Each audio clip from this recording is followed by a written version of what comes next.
gone for days. Life is a beautiful struggle. What you put into the earth, in heaven you will reap double.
Okay, good morning, everyone. Good morning, friends. Hello. If everyone can find a seat, we'll get started.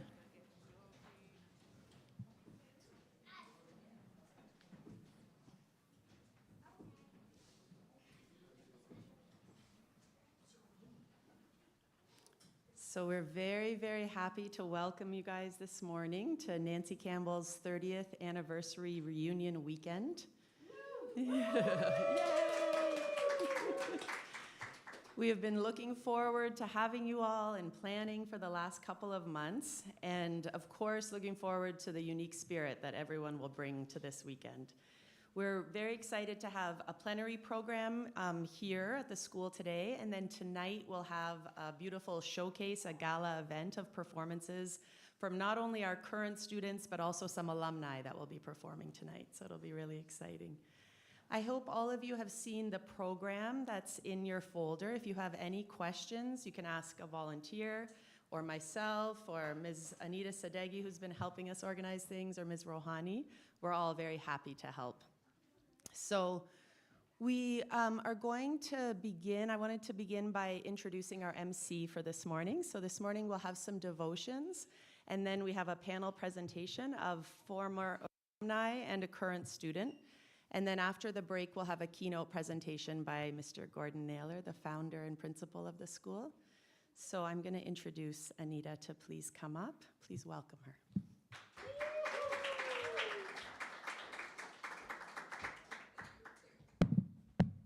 Thank you, Tahira.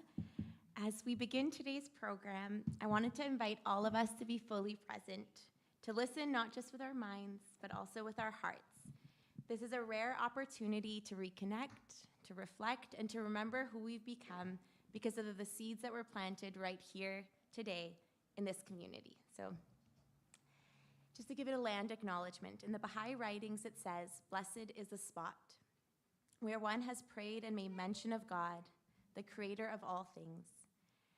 From time immemorial, this land has been blessed by the prayers and stewardship of its original inhabitants, the Haudenosaunee and the Anishinaabe peoples. We acknowledge and express our appreciation and gratitude for their hospitality, for the manner in which they care for the land, and the opportunity we have to create a unified community that is centered around the oneness of humanity. It is important to acknowledge the land itself as well, and the relationship we have with it as our mother, the earth. As Baha'u'llah addresses us, O children of dust, we know that our relationship to the earth is one of respect and reverence. We offer our gratitude for these beautiful lands on which we gather here today. We'll begin this morning's session with a devotional program. Thank you.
We must strive unceasingly and without rest to accomplish the development of the spiritual nature in man, and endeavor with tireless energy to advance humanity toward the nobility of its true and intended station.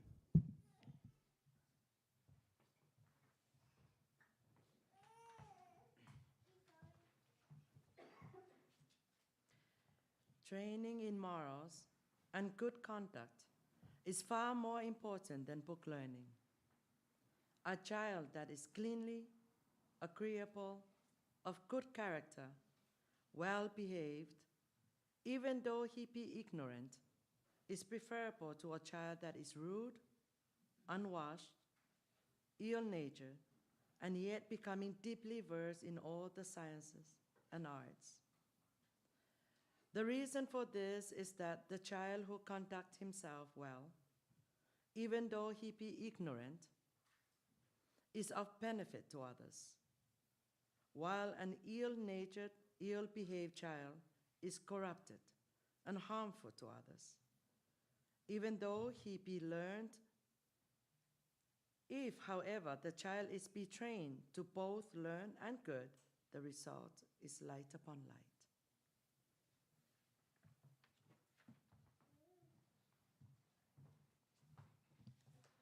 O thou beloved of my heart and soul, I have no refuge save thee. I raise no voice at dawn, save in thy commemoration and praise. Thy love encompasseth me, and thy grace is perfect. My hope is in thee.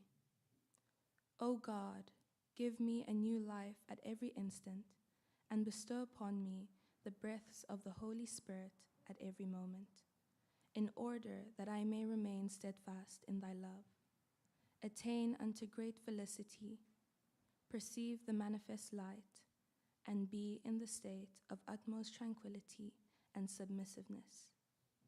Verily, thou art the giver, the forgiver, the compassionate.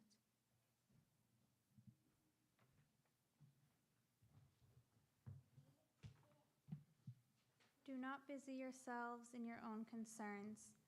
Let your thoughts be fixed upon that which will rehabilitate the fortunes of mankind and sanctify the hearts and souls of men.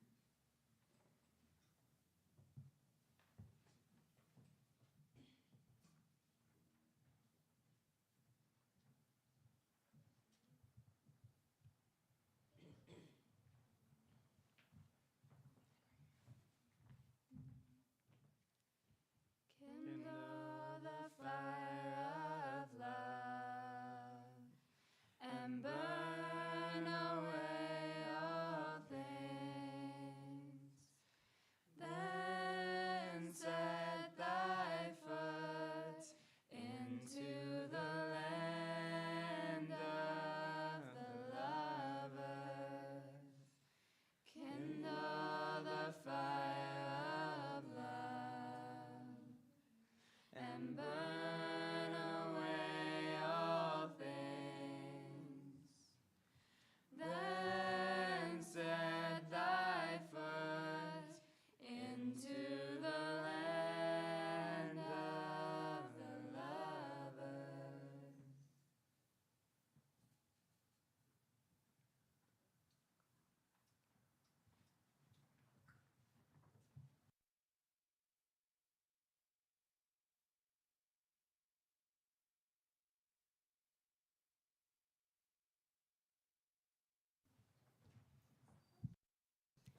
Thank you so much for those beautiful devotions.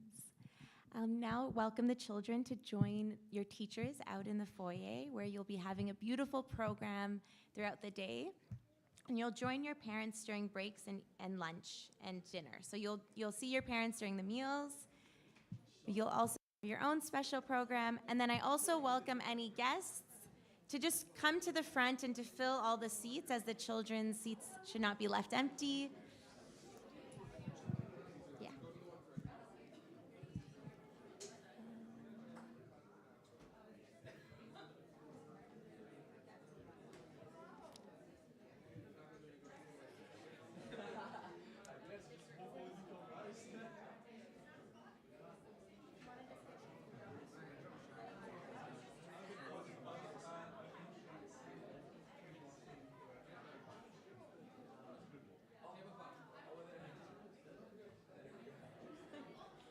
It's like,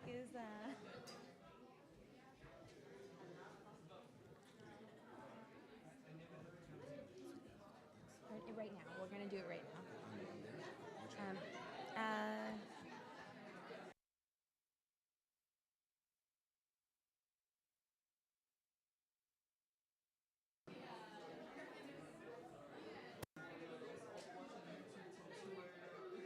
Please come and fill the seats in the front. There's so many seats in the front row, second row, third row, fourth row.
风儿吹过，秋叶在摇坠，静静看那西浪在翻飞。沧海桑田和七星与我们再次相遇，一接触世界就别重逢，所有期待都源于现在。时过境迁，多美妙悲欢细数演绎。Footprints in the sand never really wash away. The things you do tomorrow should improve your yesterday. A pebble in the water leaves a ripple in our fate, and the lives of other people sit back. We have found ourselves united in one common state, but after this is over, we'll be going separate ways. If our actions are a pebble and me meeting you is fate, then our lives are intertwined. So don't you be afraid. You are not alone in your mistakes.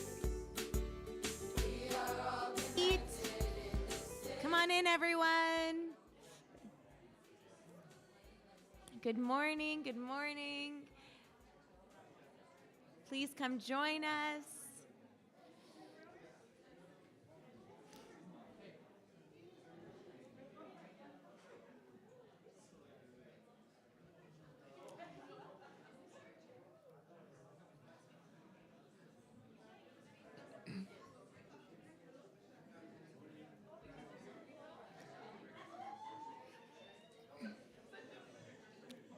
Good morning, everyone, and welcome again to Nancy Campbell's 30th anniversary celebration. A warm welcome to everyone who just joined us.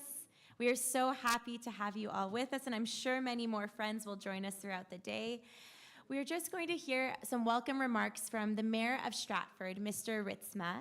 And so we'll just hear a few of his remarks, as he couldn't be here today in person, but he is here in spirit, and we'll be playing a video that was taken.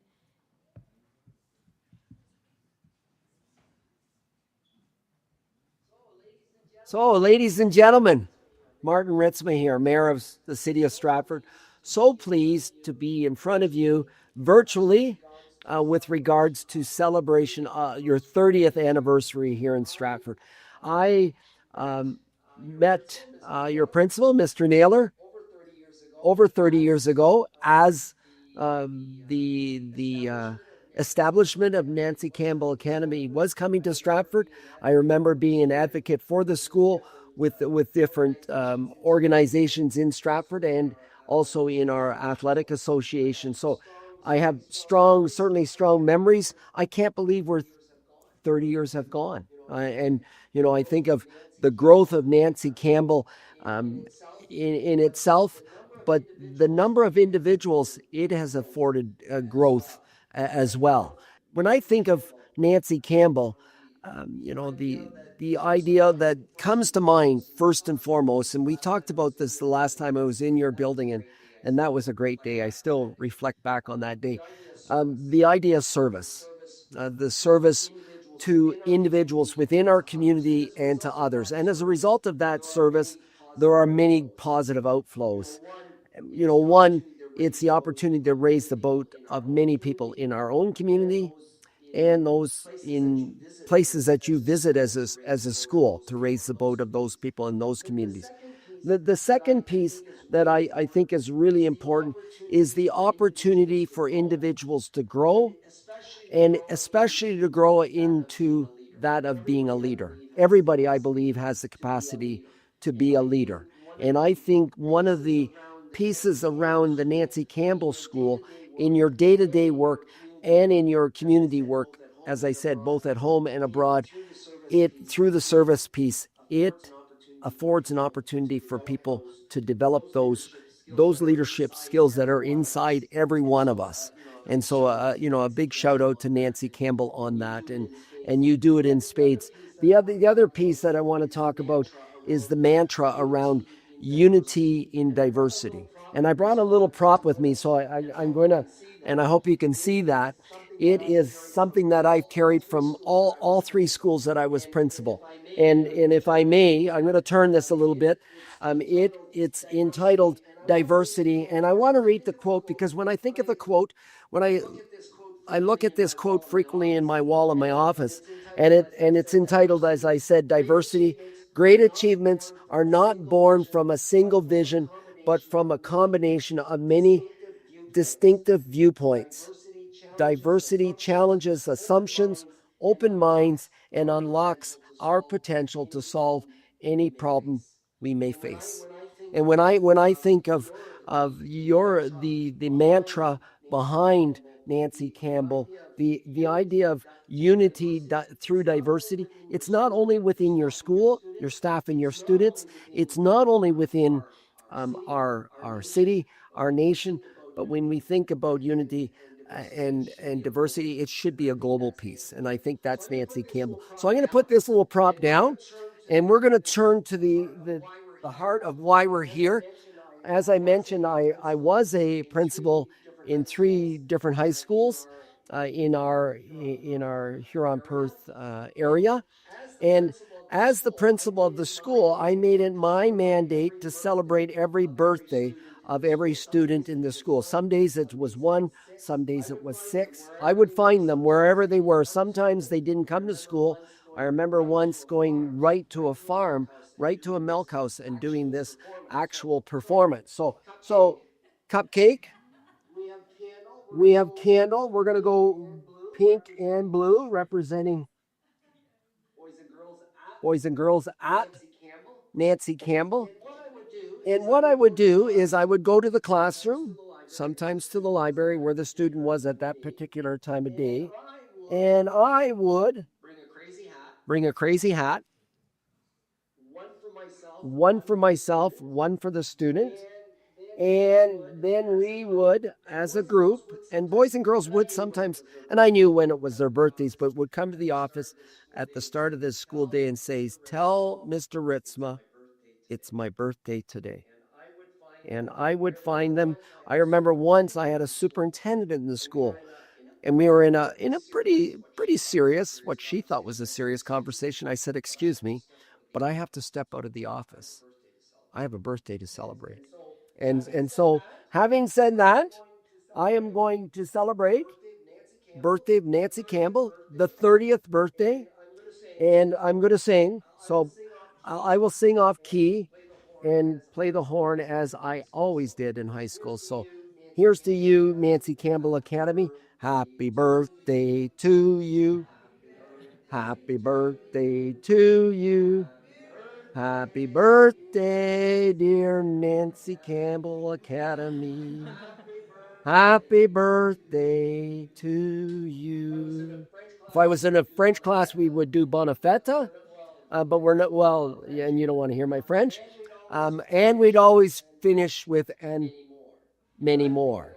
And I think about the "and many more." There are certainly many more calendar years ahead of you than it is behind with Nancy Campbell. So I would follow up with a lanyard from the school this year, or because you're here at City Hall, I have a lanyard to present to Nancy Campbell and from the city, and we would also have a pencil as well from the school, that whatever school we were in. So having said that, happy birthday, Nancy Campbell. I will do the honorary blowout of the candle cake, cupcake cake, and once again wish you all the best on May the 3rd. I'm sorry I can't be there. I'm going to be celebrating with a granddaughter in Kingston, Ontario on that day. But from my family at home, my family at the city, to your family at Nancy Campbell, happy birthday. Cheers.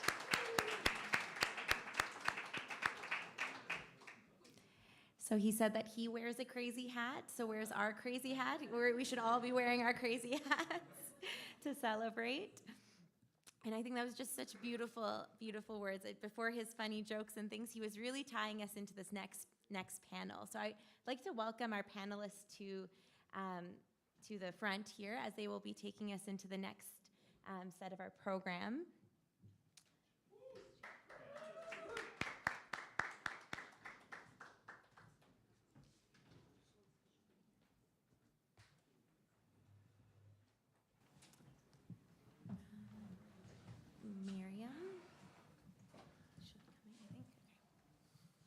So this first panel, Applying Nancy Campbell Academy's Moral Framework to Our Lives, features 3 thoughtful alumni and 1 current student who will share how the moral capabilities and community values they built here at Nancy Campbell continue to shape their journeys today. This panel explores how the values instilled at Nancy Campbell, like service, justice, consultation, and unity, continue to shape the lives of our alumni. In a world facing a deep crisis of moral leadership, it becomes ever more vital to reflect on what moral leadership looks like in action, and how young people can be agents of transformation, not only in their communities, but also in their personal lives. Today's panelists represent different stages of that journey, but what connects them all is their commitment to walking through life with purpose and principle in a spirit of service. Whether you're a current student, an alum, a parent, or a friend, this morning is about reconnecting to the values that first brought us here, and thinking about how we carry those values forward into our families, our careers, and our communities. To begin, I'd like to introduce our first panelist, Maya Fredrickson. She's a 4th-year undergraduate student at McMaster University studying Indigenous Studies. She has worked as a summer camp counselor and as a Right to Play youth worker at the Hamilton Regional Indian Center. Maya brings to this panel her commitment to youth empowerment and cultural reclamation, and her passion for education rooted in justice and healing. Welcome, Maya.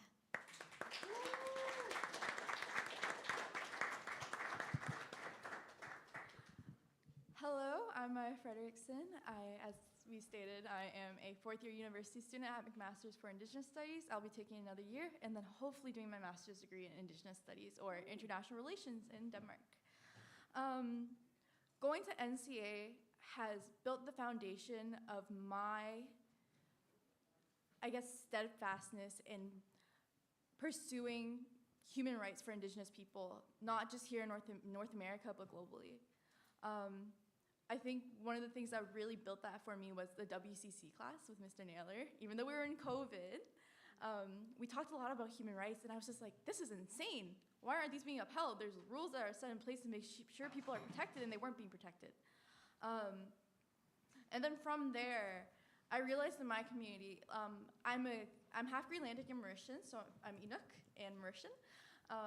There's a lot of youth in my city, especially in Hamilton, who are Indigenous who did not have the support they needed. So I started working as a summer camp counselor at the HRIC when I was 16 years old. I was there for 2 years as summer camp counselor and became very close with children, the children I worked with. And then from there, I was given the opportunity to work in the position as a Right to Play worker. So the Right to Play is an NGO here in Canada that gives, and it's actually globally, so there's Right to Play in Africa, in different countries, just all around the world, but there's a certain branch for Indigenous kids. And when I was there, what I learned, one of the things I learned at NCA, most importantly, was making sure that every single youth that I worked with felt welcomed, included, and appreciated, that they were able to make a change to as well. I learned more from the youth than the youth learned from me, for sure. And something that NCA also really instilled was the use of arts to bring unity in our communities. So I'll tell you guys a little bit about an event that we did. We had a community conversation, but this wasn't just a table of people sitting around and talking about what they wanted in the community. There were some guides given to us by the HRIC, by Right to Play, to help us sort of bring together people in a way that was meaningful.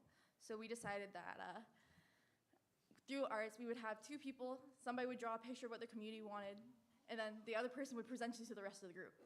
And this way, we had parents and kids there, because sometimes parents are like, that's a stupid idea. You don't know what you're talking about, you're a kid. Sometimes, other parents are great. But either way, sometimes it can be really hard to reconcile the differences between adults and kids, and this was a way for the adults and kids to come together and build community. I was also here at NCA, you always have to be prepared to serve. You'll be asked to get up on stage and sing right away, all right? And here, this is where there's a lot of tests and difficulties that come with being a youth worker. It is definitely not the easiest of jobs, and there's a lot of situations, especially as a 20-year-old, 19-year-old who was doing this job, probably wouldn't have been able to handle if I didn't come to NCA and learn the importance of coming together as a group and supporting not just us, each other as a community, but individuals who need help. And that was something that I learned here, was that you cannot do everything alone. You need other people to help you to do what you need to do. And usually the outcome is better when you're working in unity and collaboration with each other. And so learning about consultation was really important, because I wouldn't have been able to hold the programs that I was running without what I learned here, and being able to work with my other absolutely wonderful coworkers at the HRC when I worked there. What else? Currently, I'm not working as a youth worker, but I am an undergrad student, as I said before, and most of my research is going towards Greenlandic human rights. So, and that again was something that I learned here, where a lot of my research is formed around UNDRIP, which is the United Nations and Declaration of Rights for Indigenous Peoples. And I wouldn't even know what that is if it wasn't for WCC here. Learning about the United Nations and what they put in place, and learning about NGOs too as well. Overall, as a student here, as an alumni here, I'm not a student here at NCA anymore, I wish I was. But as a former NCA student, I would not be here where I am. I wouldn't be here sitting talking to you guys about what I was doing without what I learned here, and the amazing support I had from the faculty here at NCA. Mr. Rushdie, Mr. Naylor, Ms. Schaefer, Mr. Vejdani, like all these other teachers that, there's too many to count, who really helped me and like really formed my, the importance that I put on my education too as well. To be educated means that you can make a better world, for sure. Thank you.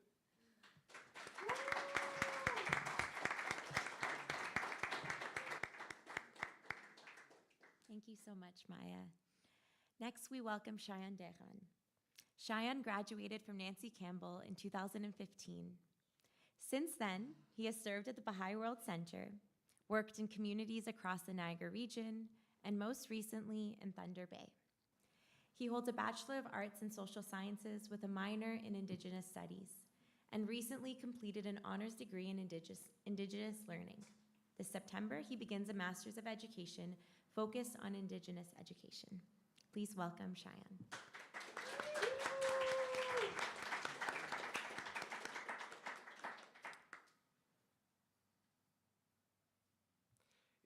You know, it's funny, as part of the fourth-year honors that I just did, I organized a similar kind of event with a panel, and it's very different being the person who's standing and hosting versus being this sitting and speaking. So sometimes it's hard to know where to start, but I guess for me, when I asked Tahira, who organized this, what should I share? I said, just share a bit of your story. And I think there's something beautiful about that idea of, we know that we connect through story. Something I've learned from my elders is the importance and power of story, and of how it helps to bring us together, to share insights and what we've learned, and to reflect on where that has come from. And so for me, I guess I could say that, with confidence, I could say that for having been a student at Nancy Campbell, it really shaped and informed my conceptual framework, and how service being the guiding principle, or one of the pillars of that framework, for which I've made all of my life decisions since. So when I first graduated, I had decided to go to serve at the Baha'i World Center in Haifa for 1 year. And even in that time, I remember making that decision and leaving Nancy Campbell. I was like, no, like, I want to serve in my community. I want to stay here. I want to do all of this amazing community work that we had experienced as youth. But I realized that we need to learn from many places and from many experiences. And so going there actually strengthened my resolve to service to humanity and the importance of that. And so even then I decided, actually, when I go back, I'm not going to start university immediately. I'm going to serve full-time, meaning volunteering in my community, specifically through the Junior Youth Spiritual Empowerment Program. And much of what I'll share has been connected to learning and experience through the program, through the Junior Youth Program. So I came back and I did that full time again, and then I started my bachelor's at Brock. And in the context of all this, one of the kind of pivotal moments in my life has been working with Indigenous communities and Indigenous friends, and being really embraced into that community. And so I started going to the Friendship Center, and to make a long story short, I just became very connected and was adopted by a family, into the family and into the clan, and began really, moving through ceremony and being of service in the community there. And I know for several friends here, this has been like a shared experience, that in certain communities and certain cultures, there's just such a warm embrace and such a profound understanding of what it means to be of service to one another, and what it means to be a community. And I think having the experiences I had at Nancy Campbell prepared me for that environment. So in many ways, I learned about what it means to be, in the language of Anishinaabemowin, they say the Ashkabewis, which is the helper. And so in this context, when you're in ceremony, your elders will call on you, Ashkabewis, Shkabewis, come and do this for me, do that for me. And again, it would remind me of the days of Mr. Naylor, Sharon, come here, come do this for me, come do that for me.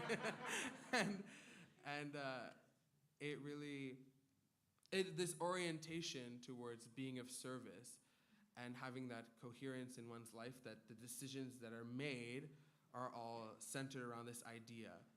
I remember we used to talk about, when I was going to school here, this idea of service is not, it's not you at the center with your life, and oh, well, if I have time, I'll do this, I'll do a little bit of that. That actually service, to be of service to humanity, to be connected to a cause which helps people, is the center. And everything else revolves around that and is pulled by its gravitational force. So that's kind of how my life has gone, has been this circling around this idea of being of service to community. And back to this idea of the Ashkabewis, the Skabewis, is to always arise to the task and to the challenge. Shame for my mom, but this tattoo that I have is of a sunrise. And I remember when I got it, it was because one of the things I had learned is this idea that the sun, they say in some communities that the sun is our eldest brother. He's the first Ashkabewis. That every day without fail, the sun arises to be of service to others. There's never a time where the sun feels like, I don't feel like it today, I'm too tired, oh my God, the moon said this thing last night, I'm not having it, I'm gonna stay in bed. No, the sun rises every day. And so for me, it was to reflect on that idea that every day I have to rise and be of service. So in that context, I ended up in the last few years, through this involvement with community, being connected to friends in Thunder Bay, Ontario, which is where I live now. For context, that's about a 15 to 17-hour drive from here. And it's still in Ontario, which is insane. But I think this principle of coherence, which we would talk a lot about here at the school, at Nancy Campbell, that one's service, one's life that they're building, and one's education, these are not separate, compartmentalized areas of one's life, but they're part of one coherent whole.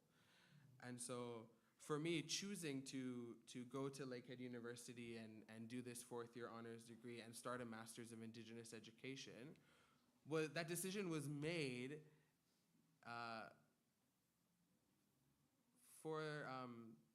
I want to say this in the right way. It wasn't lighthearted. That decision was made inspired by the community work that's happening there and the great need amongst young people, in particular Indigenous youth and junior youth and children in the neighborhood that I live in now, where we have like 3 junior youth groups, a children's class, and a vibrant youth movement that we're learning about. But in that context, it was really to learn how these decisions are made coherently to contribute to a life of service, to help me to live a life of service. And so my most recent project is I just did in my fourth-year honors degree was a thesis project with my junior youth group. We did a co-creative project, which basically the idea is that the researcher, the person who's writing, and the group of friends, they create something together. And then for me, it was then to reflect on it and write about it. And this idea, is someone timing how long I have to speak? Okay, cool. This is my last story, I promise. And so when I went to speak with my supervisors and professors, they asked, is there a project you think the junior youth would want to do? And I said, actually, I know exactly what they want to do. They've been wanting to build their own drum.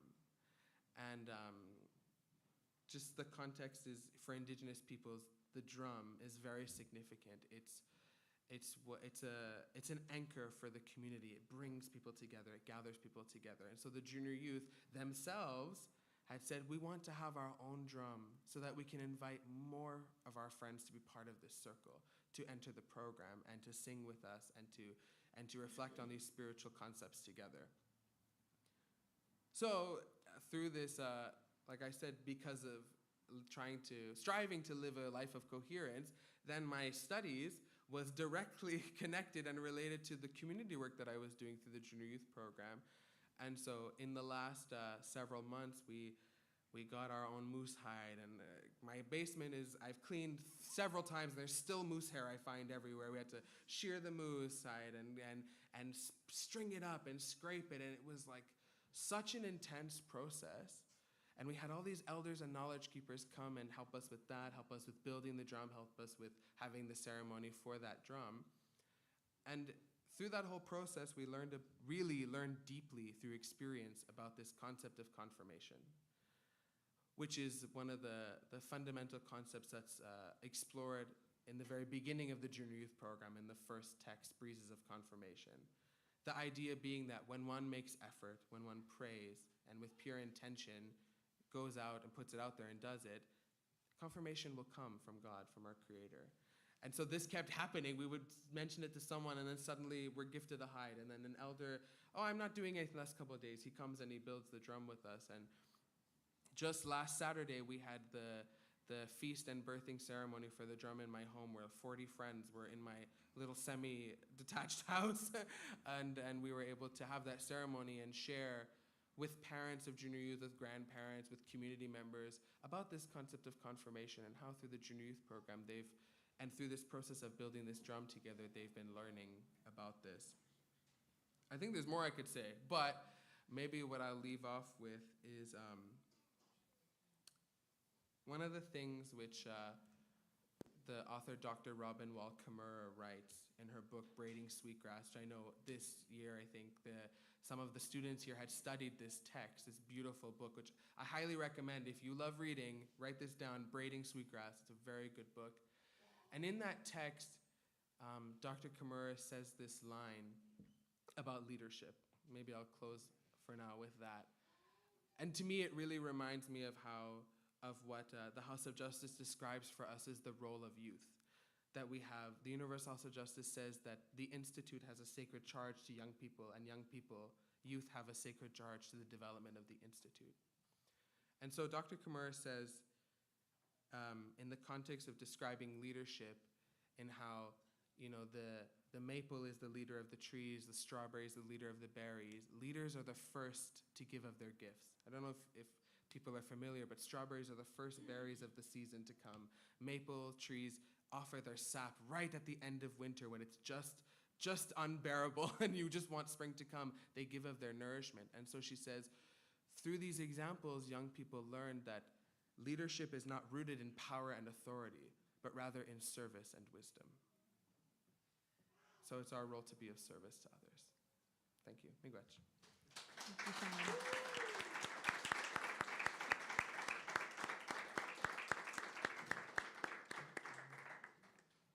Now, please welcome Eden Naylor. Eden Naylor graduated from Nancy Campbell Academy in not 2008, but 1998, having attended the school for all 4 years of high school, beginning in grade 9, the year Nancy Campbell opened. She went on to study dance and complete Teachers College at York University. During university, she co-founded Wildfire Dance Theatre, a full-time company that operated for 10 years. The group trained for a month each year at Nancy Campbell before touring weekly to different cities, performing for hundreds of students and raising awareness about social justice issues. Eden later owned and operated Wellspring Spa for 6 years before having her 3 beautiful children. She now volunteers at her son's school for children with autism, serves on a children's education committee, and has organized several junior youth groups and children's classes. She also helps coordinate youth weekends at the Wildfire Outdoor Education Center. This summer, Eden is curating an art gallery exhibition on the theme of human rights, continuing her commitment to service, creativity, and education. Please welcome Eden.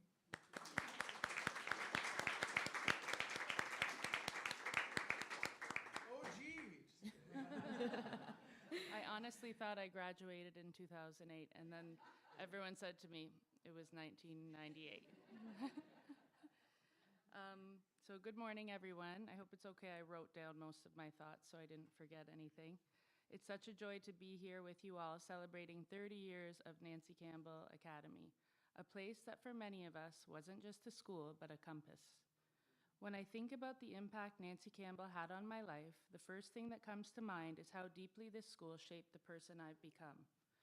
The school's moral framework wasn't something we studied from a textbook. It was something we lived.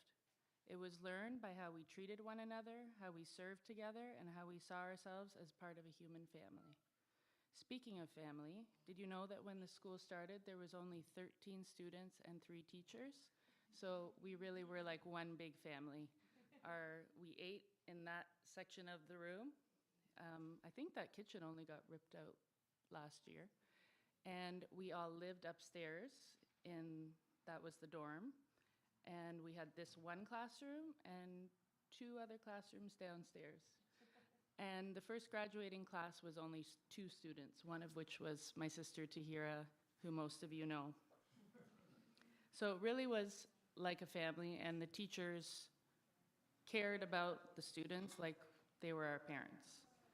Looking back, I honestly believe that one of the reasons I was accepted into my university program, into dance, and then later into Teachers College, was because of the experiences I had here, especially the Nancy Campbell Dance Workshop and the summer service projects that I did every summer that the school organized. And we always recruited other friends to join us. So our team of 13 the first year was 30 that summer when we traveled to Poland, to Greece, to all over the world, basically.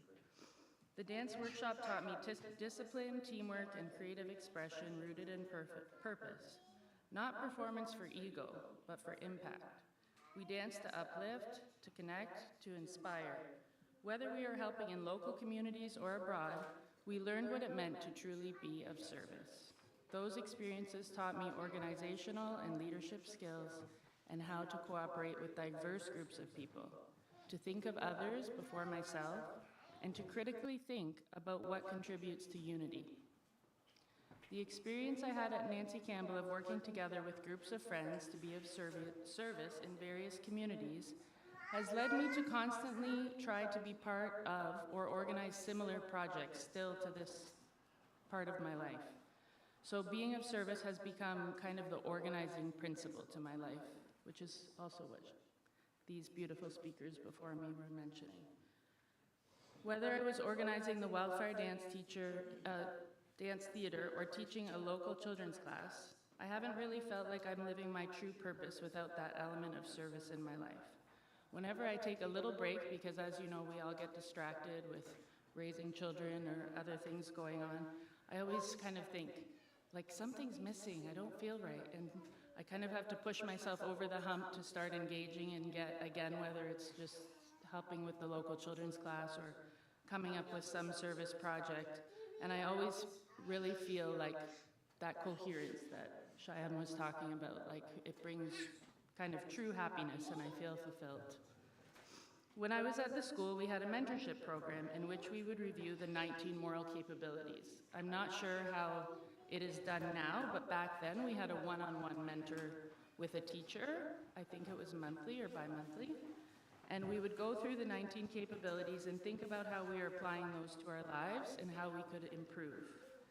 This really taught me how to be self-reflective. Although many of you know them, I wouldn't mind reading a few, just to give you a sense of what they are. Evaluating one's strengths and weaknesses without involving ego, imbuing one's actions with thoughts of love, building unity and diversity, contributing to the establishment of justice.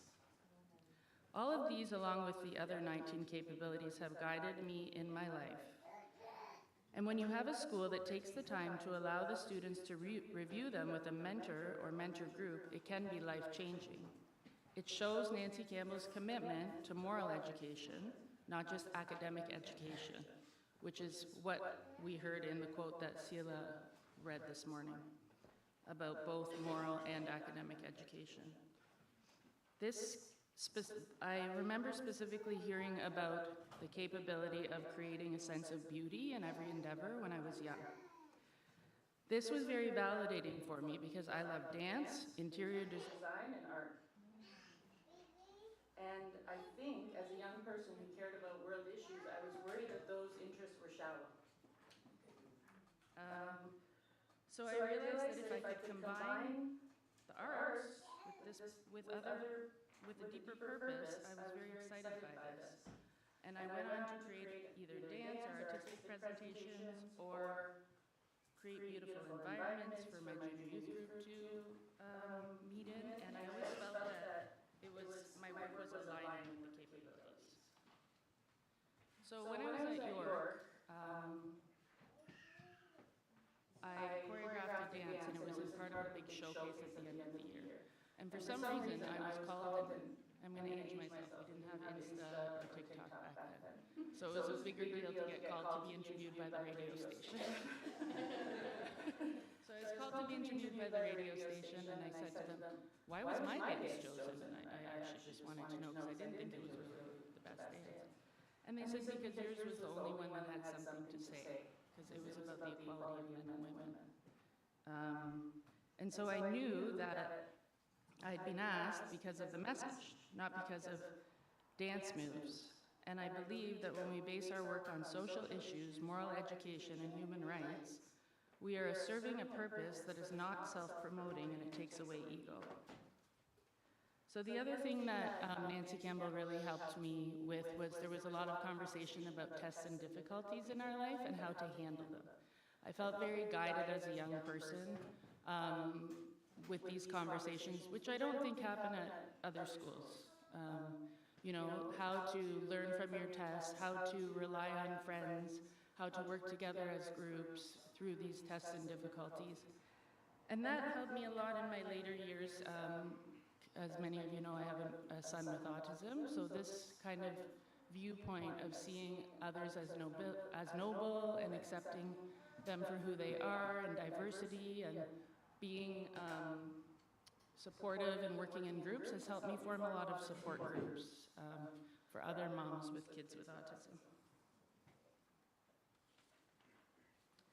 So overall, Nancy Campbell has taught me to act with integrity even when it costs something, to be of service not only when it's convenient, to strive for excellence, not perfection, and to approach all people with dignity and love.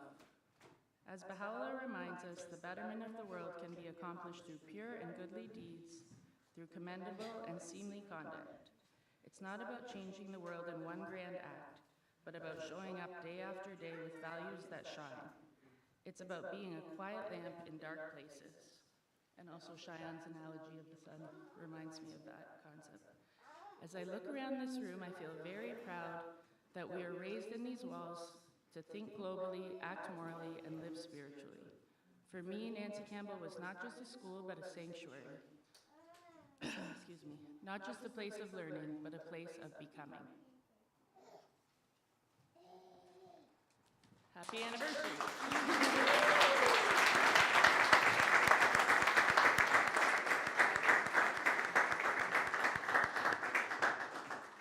Thank you so much for those beautiful words, Eden. Finally, we welcome Miriam Hill. Miriam is a current grade 12 student at Nancy Campbell Academy. Originally from Ohio, just over the border, she has been attending Nancy Campbell Academy since 2021. Miriam participated in the first SWORD project to Grenada earlier this year and plans to study education at McGill University.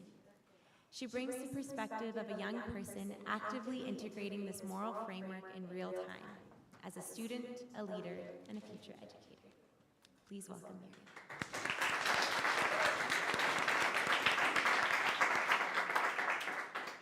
Y'all, I love my school so much. This has always been and is still my dream school, my absolute dream school.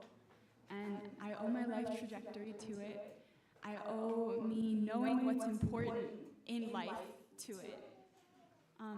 It's given me the audacity to think outside of the mold that society gives you for what your life, how you're supposed to live your life. And it's made me desire to be part of something greater. We can get so content, especially in our North American existence and in other rich countries, with just our material existence because we think that it's enough. We're still lonely and depressed, but we don't think that spirituality has the answers. But coming here, I felt that difference in my soul. Like, I grew up comfortable. I went to a private school all my life, and my family's decently well off and cares about me and everything. But coming here, I felt the difference because I found the power that service can have on your life and the lives of those around you. And it was startling. I remember in grade 9, just like sweeping the gym for an event would leave me like feeling so elated, and I would leave like, beaming and with a bounce in my step, because here we're taught that every act of service contributes to the progress of society, to the progress of the world. And as a child, I used to acolyte, which means helping the priest during a church service. And I would love it. I would love doing that so much that I would cry when I didn't get to. But I didn't understand why I loved it so much. But then when I came here, I understood, because I had the same feeling when sweeping the gym as I did acolyting. And then I realized that that was an effective service, because for some unfathomable reason, we get rewarded with this amazing spiritual high when we serve. Before coming here, I was also a very shy and awkward kid. So I was very eager to reinvent myself, and it was really easy to do here because everyone will just come up to you and be so friendly and offer you like tons of opportunities to get involved, and all you have to do is say yes to things. Like, as long as you don't say no, soon enough you're going to be involved in community life and involved in all sorts of cool projects. And Nancy Campbell, as others here have said, encourages cohesion in your life. And like before coming here, I would go to school and extracurricular activities and things, and it always felt like people were saying, you should be prioritizing this over everything else that you're doing, because actually this is more important. But here, everyone wants you to develop in all the things in your life. And so everyone's so supportive and understanding of all your endeavors. In middle school, I got, as a junior youth, I got so angry about injustice and climate change, and I could see that others were kind of concerned too, but it was like, well, what can you do? You can go to protests, you can get a reusable water bottle, but I could see that wasn't really making a difference, because I couldn't see a movement of the whole population. And if you're just one person trying to make a change, then it's like butting heads with a brick wall. And Nancy Campbell, while it's imperfect, you can feel the goodwill of everybody. And it's really shown me how that kind of peace and harmony is actually possible when we all have good intentions. And that's absolutely splendid, because then we can go out into the rest of the world with that vision and that conviction that it is possible to have this kind of environment. And we can try to bring those spaces to other people. And then we also have a community to come back to when things get hard. And our community here may even end up being a bit of a model for the brighter future generations and centuries down the road. Trying to do this alone is impossible, but with a growing group of people like we have here, it is possible. Especially early on, what shaped my perception of the school and of my life in general was going to firesides. In middle school, I wasn't so sure I wanted to be Baha'i, but this place showed me what the Baha'i faith actually was in action. And then I noticed undeniably that whenever I was serving, whenever I was obeying the laws of God, whenever I was around Baha'is and going to firesides and things, I felt uplifted and I wanted to do good, and then I'd be motivated to do good. But then when I was disobeying the laws of God, when I was not serving or going to these things, I felt depleted. And I was not my best self. And that's what made me go, okay, it's real. And then whatever reservations I had were my problem, not God's problem. And so if this is the truth, then I had to go all in. Additionally, art has been a huge part of the development of my moral character. I'm not like that much of an artist, but personally, nevertheless, like Wildfire and Showcase, they're where you really push yourself.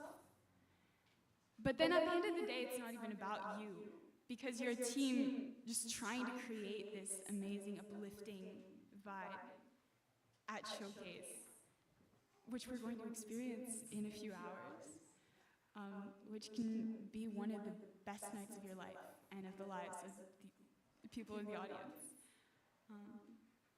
And I've been stagehanding for every single showcase that I've been at. And that really taught me that I enjoy that kind of stress, because it's a good feeling because you know that you're doing something important. And because it's a spiritual experience. It's more than a high school show. It's a spiritual experience. If you've been to a showcase, then you know. And like as a stagehand, you're just trying to make it go smoothly for the performers so that they have their chance to shine, so that they can face their fears and develop and recognize their artistic capabilities. And fortunately, it's also helped me with humility, because we work behind the scenes, then we tend to get yelled at. But then Showcase is also a service to the audience. Just as the audience is doing us a service by listening, we're also doing a service to the audience, not because we're professionals and we're like putting on the best show that you'll ever see, but because as soon as you step in there, hopefully, usually, you feel those vibes and you are uplifted and you feel connected. And the world needs more of that. I can't even talk about serving in Grenada. I would go on for way too long. Sorry about that. But like, I love this place so much. I remember I used to like look at the sky and go, oh my gosh, this is actually real. And I owe it to everyone in this room too, because here the students are just as big a part of making the school as the staff are, because we're trusted and we're encouraged to take initiative, and then we can make things happen. So all of you have left your imprint on the school, even if we don't know your name. And it's my most fervent dream and desire that more people can have an education and an experience like the one that I've received here. Thank you. Thank you.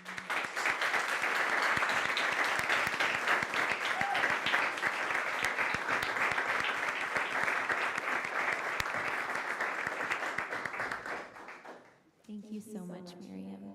Thank you to all of the panelists, actually. Your reflections, I don't know about the audience, but I feel like it painted a picture of the last 30 years and also the current years of how Nancy Campbell has built on every year, and everyone has contributed to the experiences that students have had walking through these doors and walking through them through their lives, and it's really, really beautiful. We'll now we have about 15 minutes until our break, and so now it's a chance for both the panelists to ask one another questions, but also for the audience to engage. And so really feel, I know it seems formal, but we can really have one conversation together. And so if you'd like to raise your hand, I can bring you the mic and also open it up for the panelists themselves as well.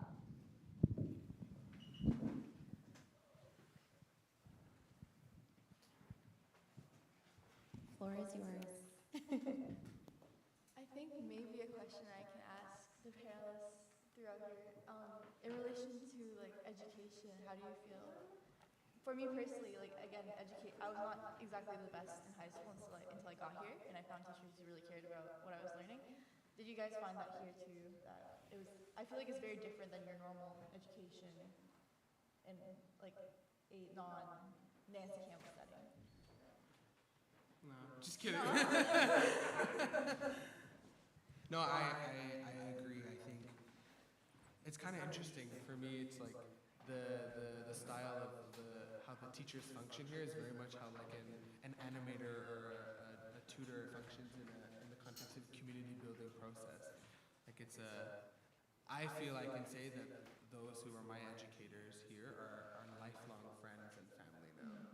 You know, every time I see them somewhere in the world, it's like, it's just so special. I remember being in, where you're at now, in 12th grade, and I don't know, it was one of the firesides, I think, and we were cleaning up after, and it's just Mr. Naylor and I in the kitchen, and I said, you know, it's so cheesy, I said, you know, what you've done for my life and what this school has done is so significant, I want you there for all of the significant milestones of my life. When I get married, when I have children, like you have to be part of it. And so I think that attests to this idea that our educators really, the educators here have been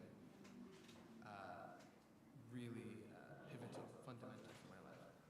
I don't have a high school to compare to, but from elementary, coming from grade 8 to grade 9, I remember feeling that the teachers and staff and other students really saw me, really cared about me, and I kind of was a number. And the idea, looking at someone like they are a noble human being and they have a lot of potential is very different than how a lot of kids are looked at in school today.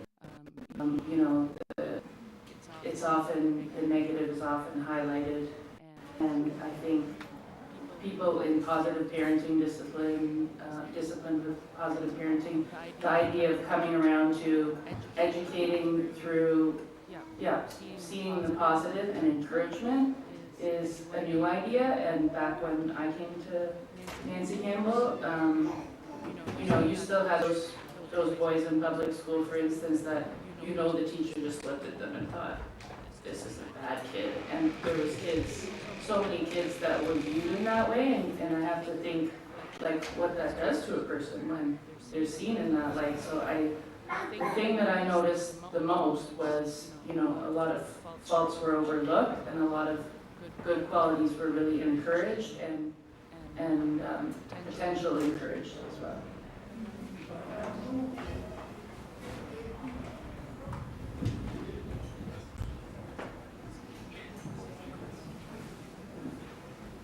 I just want to ask if you can tell us about Grenada.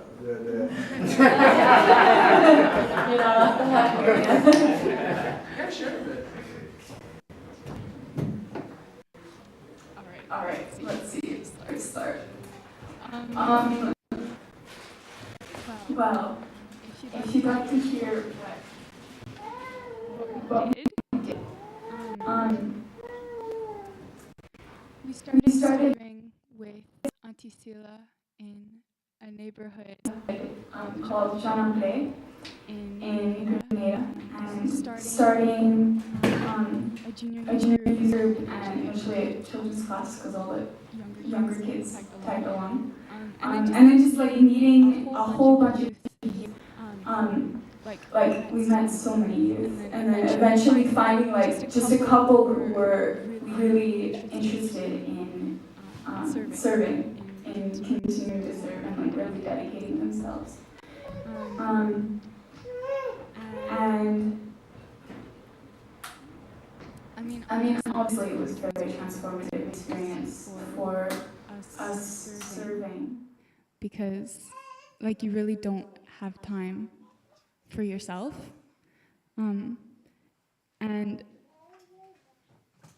one thing that I've really learned through that experience and through Nancy Campbell is that service is there's a lot of reciprocity in service, because whenever you learn something, you have to teach it.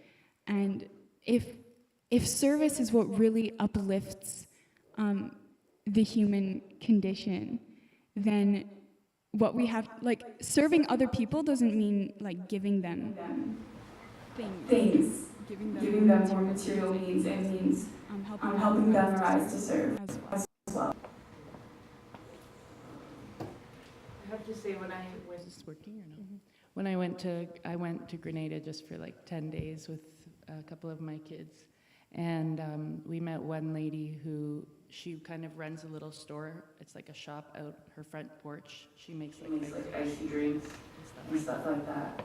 And she was the first house that I stopped by with my sister to speak to her. And she said to me, you know, I was very skeptical about what these youth were doing running around our neighborhood when they first were here. But over the last number of months, I've watched them do nothing but good and change the face of our neighborhood. They've engaged our youth and our children in these great projects and service projects. parents were starting to have uplifted conversations, and it was really that she had kind of seen with her own eyes what that, had done.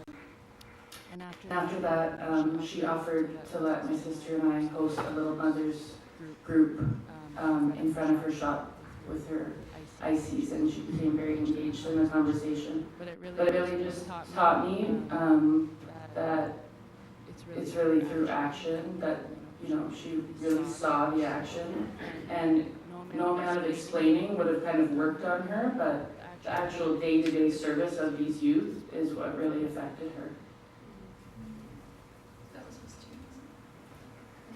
I think for me in Shambo that I feel like action instead of just words is very applicable, especially Indigenous communities in general, because there's a lot of people who come in and just we're gonna be better, and then say it, and then goodbye, and that's it. Really, exactly, where are they?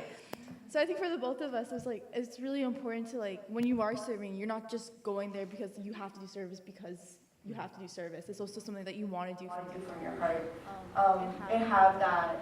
What's the word for it? Not regular sincerity, but also this is something you're determined to do. Conviction. Conviction in what you're doing. Thank you so much for being my dear source. But I think it would be pretty good if you shared a little bit of yours if you're okay with that.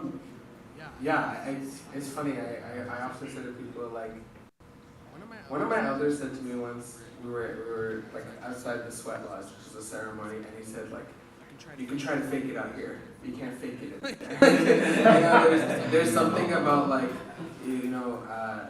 in communities that have been through a lot of trauma and a lot of hardship, and also in this particular context this is a community of friends who are extremely spiritual, with sharp spiritual perception. There's no way you can fake it and be insincere or go in with other motives. You have to have the deepest sincerity and the purity of motive that is really about the reason the Junior Youth Program is being offered is it's to empower the young people. It's not to recruit them in any sort of anything, I actually just had, like I said, I had this experience of having this drum in my home, and literally there was no room. There was people standing in rows. Literally, there was no room to sit in, and this one grandmother of one of the Junior Youth had come, and when she went to leave, she gave me the biggest hug, and she just said, because I said, we, the elder, all 40 of us introduced ourselves in the circle, and I shared, Sean, Nigeria from Ontario, etc. And she gave me the biggest hug, and she said, it's such a blessing that you were here, and all of you are so blessed to be part of this process. And I said to her, it really is a blessing for me to be able to be in this community and serve in this way. She's like, I just gotta hug you again. She's just you're so cute. Give me the biggest, so ready. Give me the big, and it was just really, I think it's huge. It's huge, this thing of purity of our motive. And in that, Miriam, you touched on this, that it's about accompanying others to arise. That other young people are actually rising to take charge of the spiritual and material progress of their own community. It's not about someone else bringing things.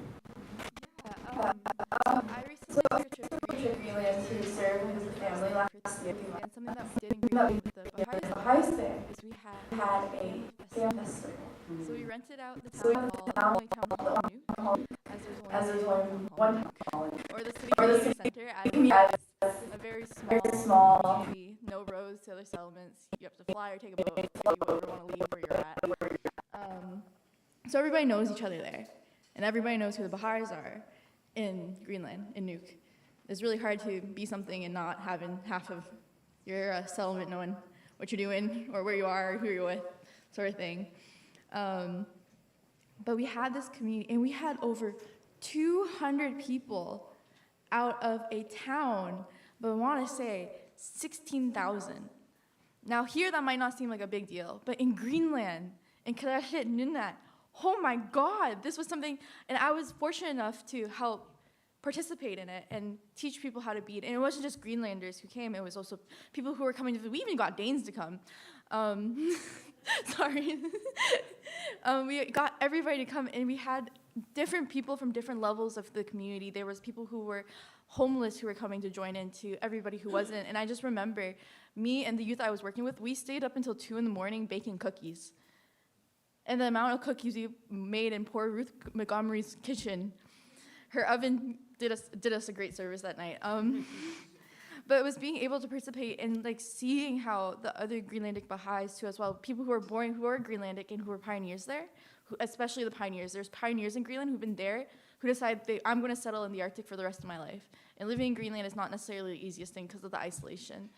And being able to witness these pioneers and the Greenlandic Baha'is, when Baha'i faith first in Greenland, there's a lot of stigma to being something different in Greenland because, again, everybody knows everybody. Greenlandic culture is amazing, though. I don't want to talk too bad about it. But these were Baha'is who really strive to be like, this is my conviction that I'm a Baha'i and I'm here to serve the community, even if not necessarily the community's ready for it, but I'm going to stay here and show, not just through my words of being like, I'm going to make this a healthier community through actually doing the work itself to be a healthier community. And I could talk about the people I worked with in Greenland forever. I could be here for hours. But like being able to experience and see that really like, I guess like to transition it back to here to NCA, it really reflected what we were taught here. And being able to be a part of that, I don't think I would have been sincerely able to serve in Greenland the way that I did if it wasn't for what I was taught here, even if necessarily at the time I did not realize it as a student. As Baha'u'llah says, let deeds, not words, be your adorning. And so this is, I think, I've also heard stories even before today of this experience of the students in the islands, in those experiences in my own neighborhood, in this context of Greenland. This is really what we would reflect on when we were students here, that it's about your conduct and your deeds more than it is about your words. Do you have time for one more question? I think the questions and the conversations can continue into our break, our morning break, as we really, really thank you to our panelists for sharing your reflections and for really opening and starting our day. We have many conversations to come. Please join me in thanking them.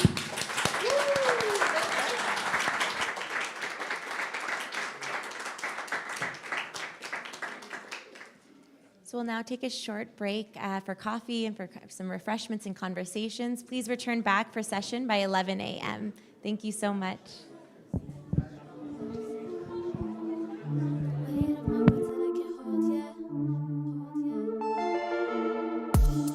Backbiting, a battle versus soul that I think is worth fighting. When the people come together and they see our hearts dying, we gon' focus on rebuilding all the bonds that's on fire. Poison to our hearts, rose with deception, I can hear it from afar. It's commonplace in our society, but do not be alarmed. Start protecting your connections, peace and love will do no harm. Yeah. Burden on my shoulders, the weight of my words that I can't hold, yeah. Trying to run away, throat closed in lies, go away. And I don't wanna stay, gotta be mindful, watch what I say. Trying to run away, backbiting not a game I don't wanna play. Everyone listen to me here. Through this time called youth, yeah, we got so much to fear. Who am I? Who am I gonna be? So if you got a problem, please take it up with me. You go behind my back, cause you know it's with some facts. Sit here and relax and we'll get back on track. People say it quenches the light of the heart. So tell me, why'd you ever start? The slope is slippery, be careful what you say. You can really mean no harm, but harm is done through your mistakes. But what matters how you try to fix the vase. It's a struggle trying to overcome the stuff from yesterday. Many people say that our actions have no effect, but really be neglecting what backbiting does to people's necks. Wise words, smooth as the milk, sweet like the honey, and it feels like it's silk. I wear it in my mind and my heart on my body. Realign with this daily exercise like divine Pilates. Talk smack, and that poison gets dropped in. Can you escape from this hate that you're lost in? A war with words, you'll be drowning in the trenches. And forget the taste of light, cause it's the life that it quenches. Forget the taste of light, cause it's the life that it quenches.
my mind tied up, now fighting.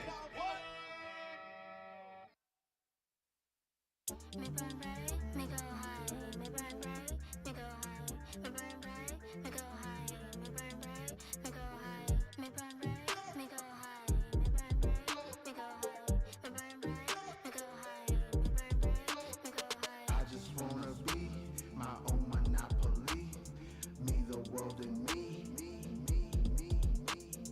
I just wanna be my own monopoly. Me, the world, and me. How much do I stack? Run this race like a rat. Listen, that's a fact. Chasing paper is whack. These corporations, all fabrications. These media houses and publications will have you hating, but you're unique like a constellation.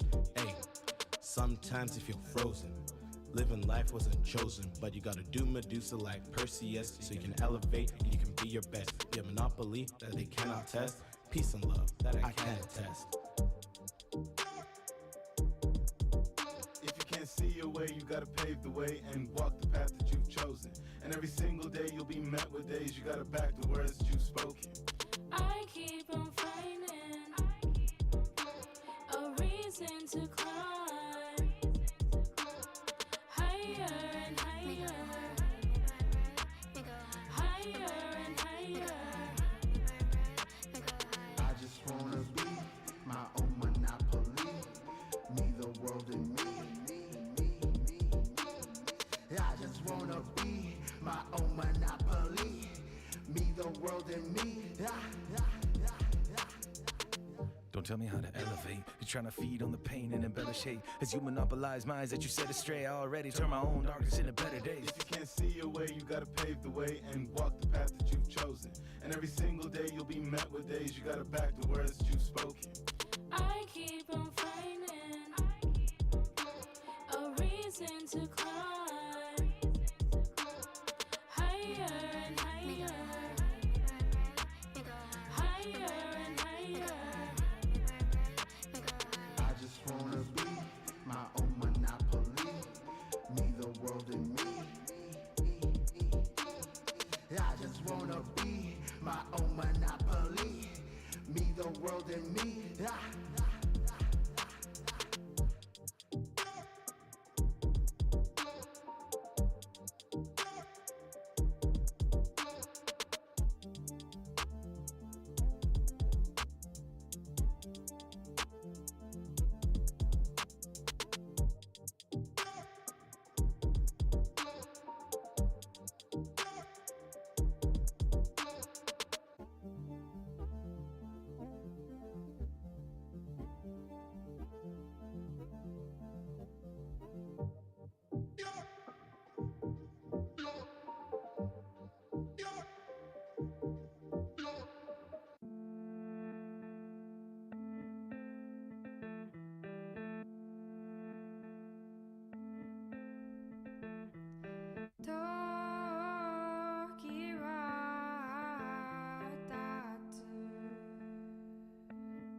I never knew I felt like this. I was numbing all the pain, it was just like bliss. I just wanted to be with you, but you fell, I guess. Puzzle pieces of my past, see how well it fits. Kaleidoscopic visions, fragmented frames of the fear in my decisions. Images ingrained in my brain of ambition, leaving every inhibition on the way to be different.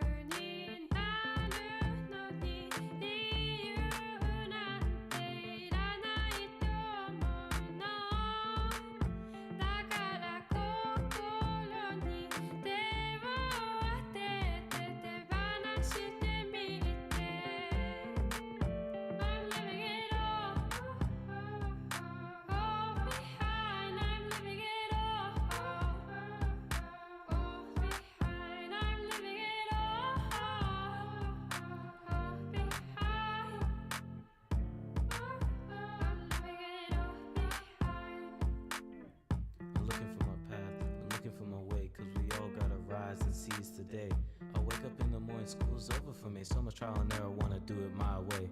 Heads in the past like a fish in the net. Can't move forward, I'm afraid to forget. Hey, calm down, let's talk past, it's the present, I live in it. Do I need a reason to be free? Sometimes I change with the seasons. Don't need your reasons why. It's time to let go, letting it flow. I'm trying to free my mind. Fear and pain, thunder and rain, I leave it all behind. Do I need a reason to be free? Sometimes I change with the seasons. Don't need your reasons why. It's time to let go, letting it flow. I'm trying to free my mind. Fear and pain, thunder and rain, I leave it all behind. I'm living it all behind. I'm living it all behind. I'm living it all behind. I'm living it all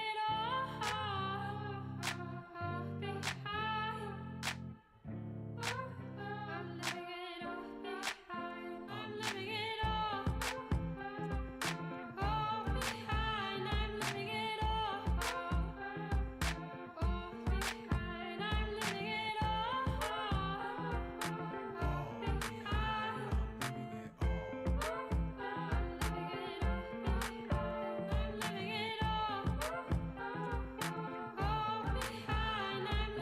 behind. I'm living it all behind.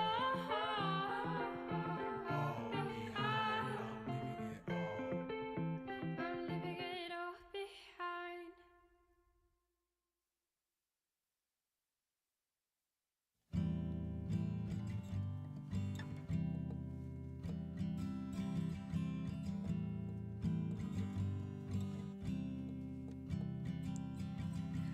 I wanna give you hope.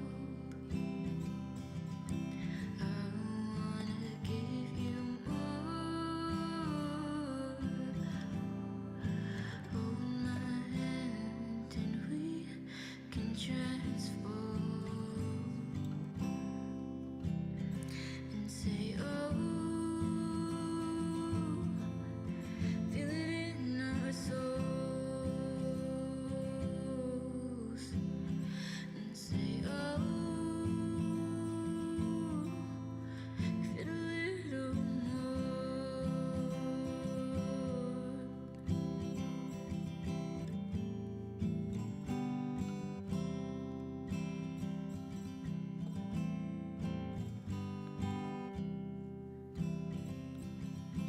Everything we need, we already have the keys. All I need is you and me. And say, oh, feel it in our souls. And say, oh, feel a little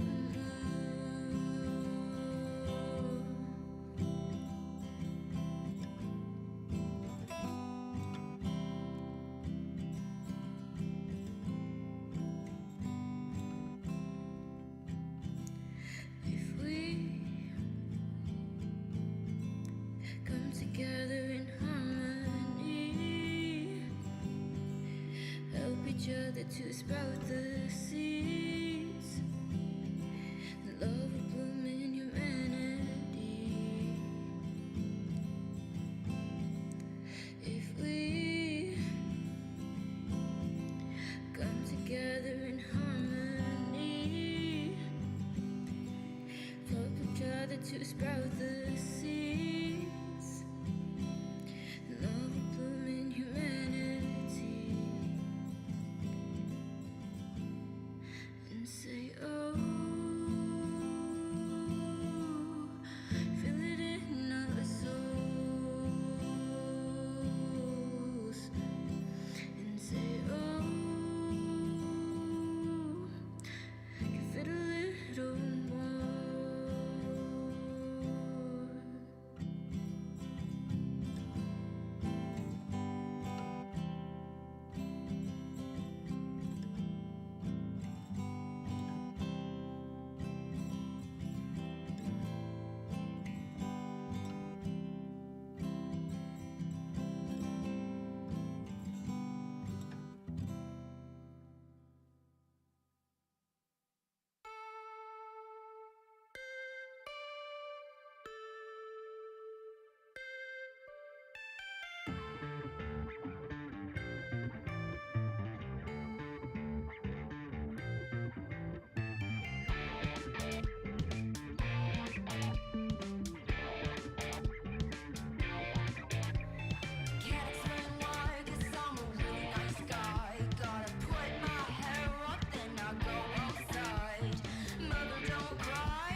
meet again. And you can't be successful with a bottle filled with gin. Oh Lord, stay outside, gotta make it through the night. You gotta drop a kid, you gotta make it through the night. Make it through the night, make it through the night. Make it through the night. Oh, night.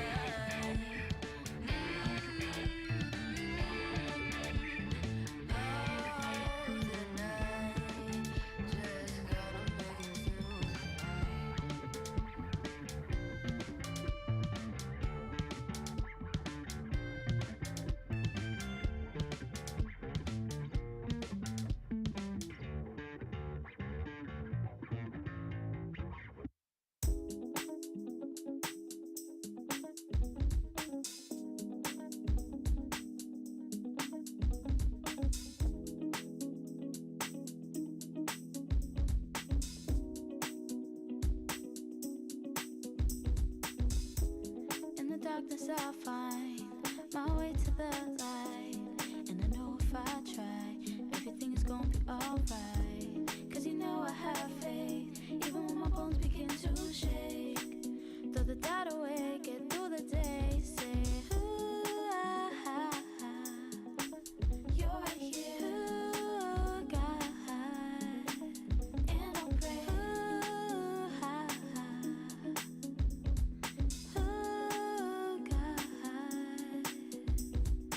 I've been told, never hold back. Look into my eyes and you'll know that I've been down. I've been wrong, I've been weak, even if I seem strong. I was just a kid growing up, trying to evade the pain. Heart broke as I watched my whole family separate. We move around the world and in every place I've been, I made friends and they like me, but I never let them in. Defense mechanism, didn't want to feel the pain again. Even if it's sunny, I was sure that it would rain again. Emotionally sheltering myself, even shutting out God while I'm yelling for his help. But make no mistake, even stones can break. This illusion is useless once you know it's fake. So I'm looking in the eyes of my child and I say, every single day, have hope, have faith.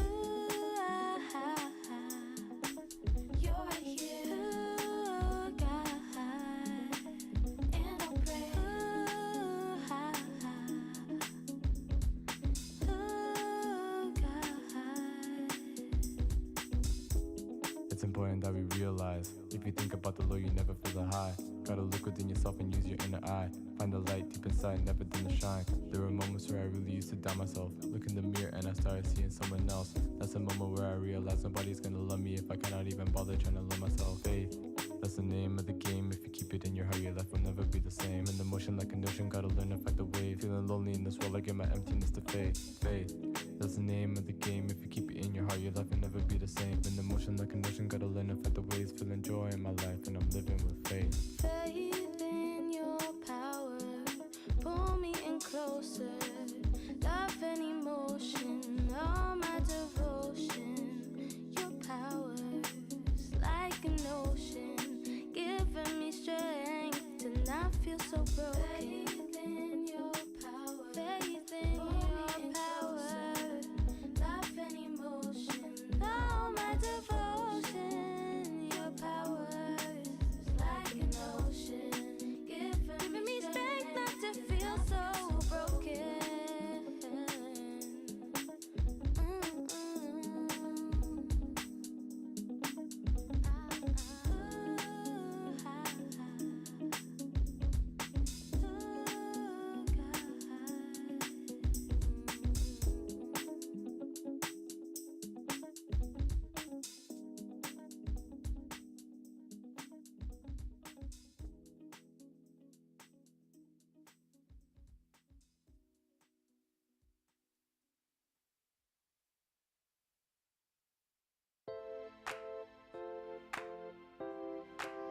Nancy Campbell, what you gonna do? Yeah, let's get it. I wake up every morning and this is what I see. People that are trapped, trying to be free, trying to realize what is buried so deep. But their minds are closed and their hearts are asleep. Shh. Tell me what you wanna see, tell me what you wanna be. Tell me why you can't come and transform along with me. Why? It's hard, but it's worth it. Transform your mind and find a better purpose. Do it. Why do we try to be something we're not supposed to be? Seed to a tree, egg to a bird, transformation is all I see. Don't be a stone, be like a mountain. Choose to be a leader, choose to be a captain. Create the new you, the one with admiration, the one you could be through transformation. Just like a butterfly, oh, I transform until I rise. Just like the bird that sings, I'll bring harmony. Come fly with me. Fly with me, fly with me, fly with me. Why do we violently try to be someone that we're not, when all we really need is to bring some joy to somebody, not me? Hey. I can swallow, I can swallow, I can swallow, I can swallow, I can swallow, I can swallow. Transformation is the way of life. It can help us fight the pain and strife. It's a key to all that's happy. From a plant to a tree, learning how to walk, not crawling on your knees. We grow up, but hold up, what's that I hear? It's transformation in my ear. This is what it is, it's what we need. See to a tree, your life is lived. Time to move on, time to forgive. Caught in a lie, now you know the truth. So now, what you gonna do? See to a tree, your life is lived. Time to move on, time to forgive. Caught in a lie, now you know the truth. So now, what you gonna do? Just like a butterfly, oh, I transform until I rise. Just like the bird that sings, I'll bring harmony. Come fly with me.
the stars, that's where I wanna go.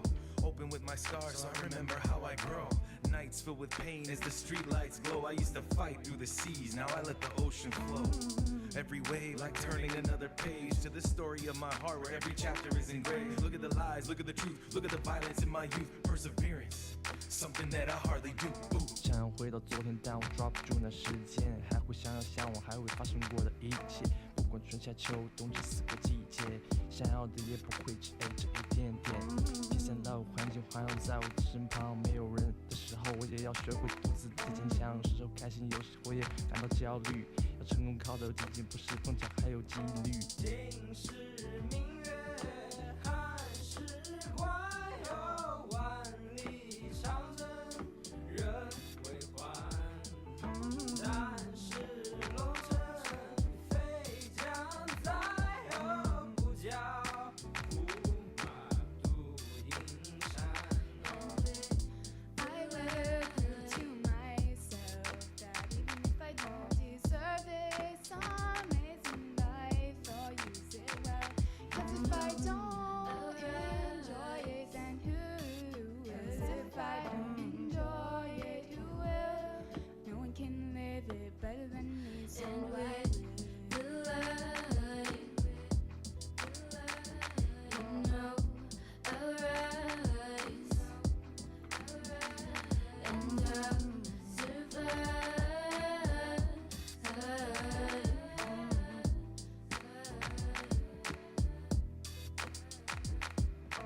On est où? À Stratford. Chaque jour, je me réveille, me demande où on part.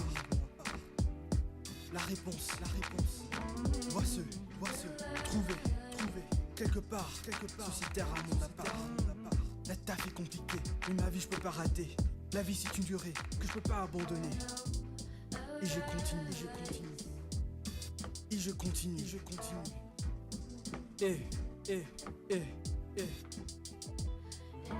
敌军如豺狼一般冲入战场，当季节的号角在祖国回荡，当我们雄赳赳气昂昂跨过鸭绿江，哪怕面对的敌人兵强马壮。为了和平不再是假象，为了后辈不用打仗，为了飘扬的红旗在自己祖国上飘扬，请不要遗忘，请不要遗忘。Every day, every night， 我都在思考是否武装到灵魂的人什么都不怕，但也会孤独吧，肯定会孤独吧。Perseverance. Ooh, I see it. Create it and believe it. Versatile with verse. Hope that you can hear it. Cowpen diverse in my own tent. Persevere. Now I'm on top. Become who you are. Go off to Mars. Get in the crystals. Then get far. Hey, don't stop for me. Don't stop yourself. Don't be a helper. Ain't no elf. Tired of being put on display. Never came off the shelf to play. Perseverance. Give me the chance to help me. Help someone else. Believe in this. You'll get through it. Don't think so. Listen to us. Hey, London, tell him. Hey, hey.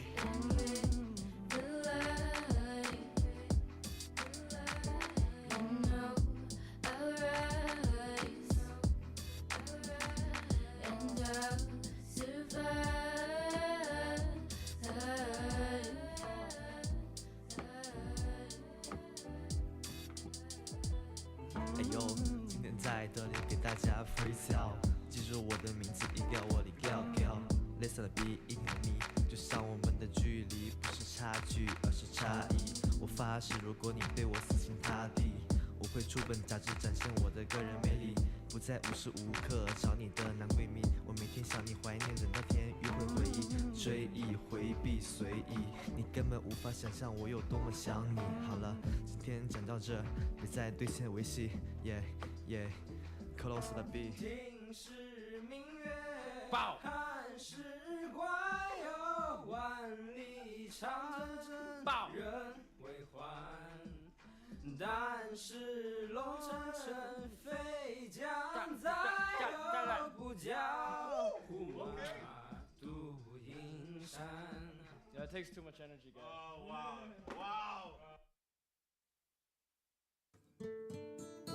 When the swords flash, go forward. When the shafts fly, press onward.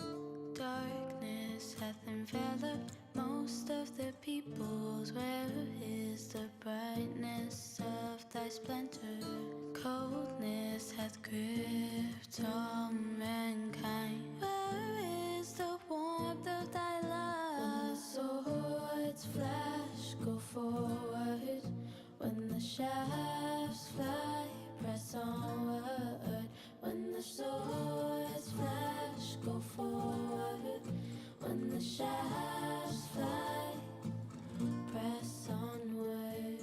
By thine aloneness, the sun of oneness shone, and by thy banishment, the land of unity was adorned. By thine aloneness, the sun of oneness shone, and by thy banishment, the land of unity was adorned. So be patient, be patient.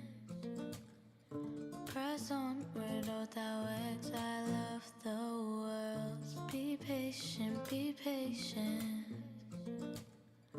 Press onward, O thou sacrifice. When the swords flash, go forward. When the shafts fly, press onward. When the swords flash, go forward. When the shafts fly, when the swords flash, go forward. When the shafts fly, press onward. When the swords flash, go forward. When the shafts fly, press onward. When the swords flash, go forward. When the shafts fly, press onward. When the swords flash, go forward. When the shafts fly. You're right before lunch. Okay, so I can do that.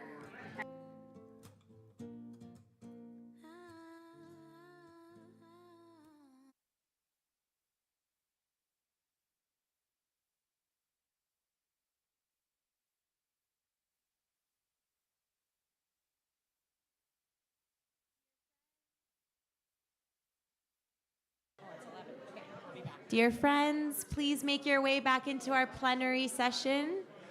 Please make your way back into our plenary session. Welcome back, dear friends. Welcome back, dear friends. Welcome back, dear friends. Welcome back. Please grab a seat with your coffee, with your tea. We will have lunch to continue to have conversations. Welcome back.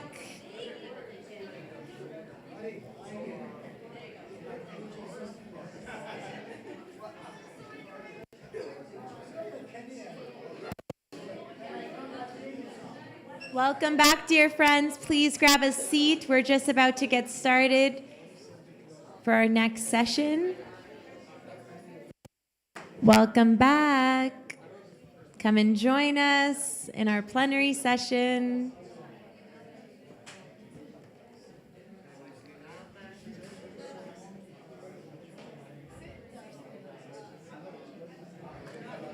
Welcome back, dear friends. Sela's getting upset.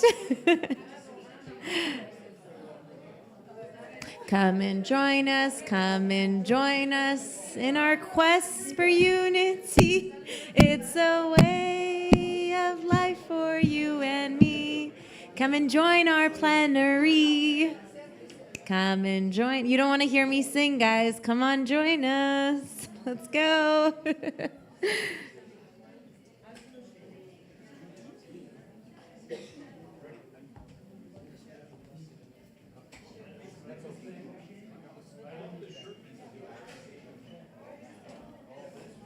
Dear friends, welcome back.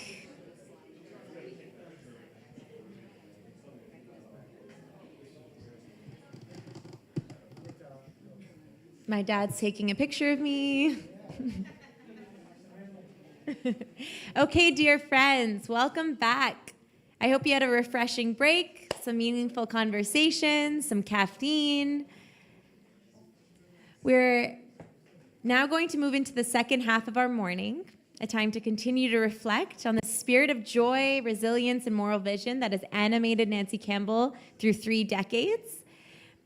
To begin, we're going to share something lighthearted and heartwarming, a glimpse into that everyday joy of being part of this community.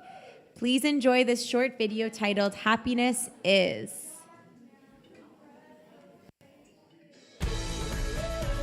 Happiness is finding your voice and sharing it with the world. Happiness is learning something new every day.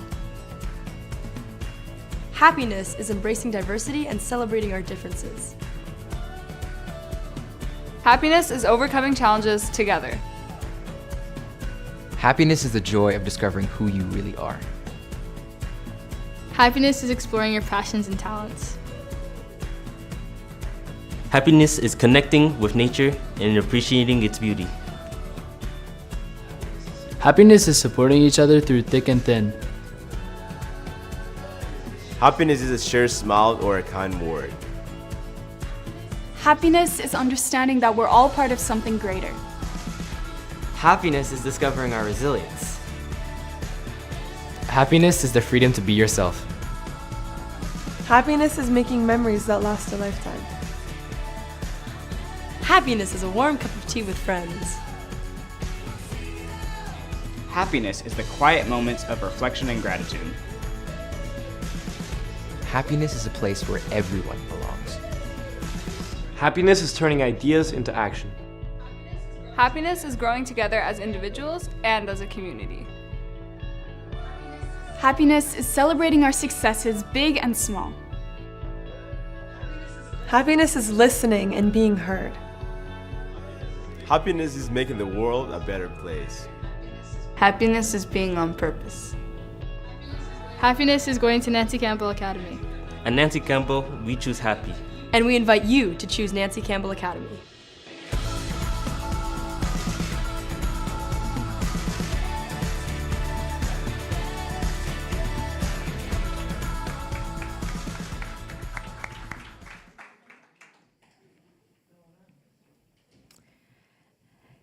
Next, I will be introducing a man who needs no introduction, but I'm going to do it anyways. It is a special privilege to introduce someone whose tireless spirit and lifelong service have shaped the very foundation of the school we are celebrating this weekend. Mr. Gordon Naylor is the founder and principal of Nancy Campbell Academy, before known as Nancy Campbell Collegiate Institute. He holds a Master's of Education from the University of Toronto and a Bachelor's of Arts in Social Sciences, along with further graduate studies in international education, clinical psychology, and educational administration.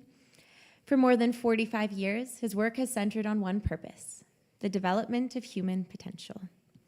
He has served as a member of the Auxiliary Board and served on the National Spiritual Assembly of the Baha'is of Canada. Mr. Naylor's path in education has taken him across the Americas. He spent 6 years as a pioneer in Guyana, teaching students from nursery to grade 8 at the American School of Guyana, while also serving as a lieutenant in parliamentary education. During that time, he collaborated with the University of Guyana to establish 2 adult education programs, one in psychosocial support and another in counseling, that continue to serve communities today. For over 3 decades, Mr. Naylor has been the executive director of his own residential treatment agency. What began as a small initiative has grown into a service employing more than 350 staff and offering over 200 residential treatment beds to youth in need of support and care. In 1994, he founded Nancy Campbell Academy here in Stratford, Ontario, a school grounded in the principles of moral leadership, academic excellence, and service to humanity. Over the years, it has grown into a vibrant international co-educational secondary school, receiving a perfect 10 from the Fraser Institute and being ranked among the top schools in Ontario. But, as we all know, for Mr. Naylor, the true success of the Academy lies not in rankings, but in the lives of the students it has helped shape, as we've seen today. He is also the co-founder of JGOR Inc., a company focused on innovative educational technologies, including augmented reality and artificial intelligence, and has spoken around the world on education and ethical leadership. Mr. Naylor and his late wife, dear Ellen Naylor, raised 5 beautiful children and are the proud grandparents of 16 grandchildren who we can see running around throughout the weekend, Aren't they just the best? From both the youngest to the oldest, they are amazing. For those who know him, he leads with this quiet resolve, maybe not so quiet, deep faith in the potential of young people, and a tireless belief in the power of education to create a better world. Please join me in warmly welcoming the founder of Nancy Campbell Academy and all of our deep friend, Mr. Gordon Naylor.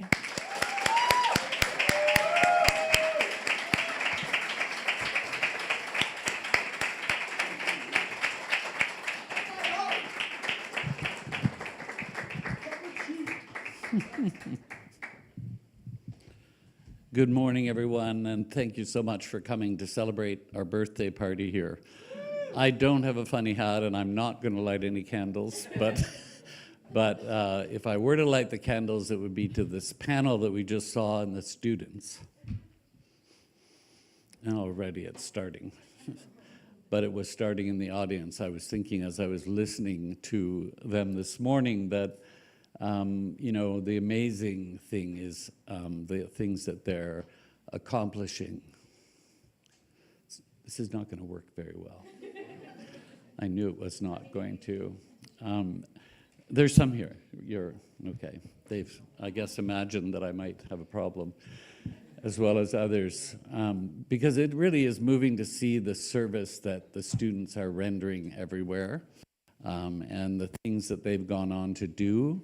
And of course, we know, you know, Nancy Campbell is one of the influences in people's lives, and it would not be fair to all of the parents that have worked so hard to raise up these amazing youth and children that you see here presenting to us, which were just really few people, but from very diverse kind of settings, and it's so great to think about how they go into all these different communities and show, mostly through just serving. I'm crying too! it's through just serving the people with true love. And how much transformation that is. And what happens when that takes place. I want to acknowledge all the people that may be watching the stream or may get a chance to watch this in the future as people that have supported the school by sending their youth, by praying for the school's success and the development of people. What's really clear to me is that, you know, we're all just participants. Privileged to serve.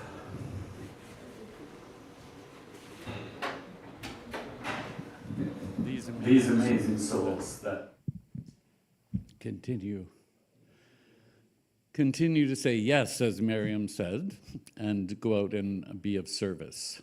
I don't think it was a good idea to have me speak at this point. I think it should have been somebody else, but you'll just have to be patient.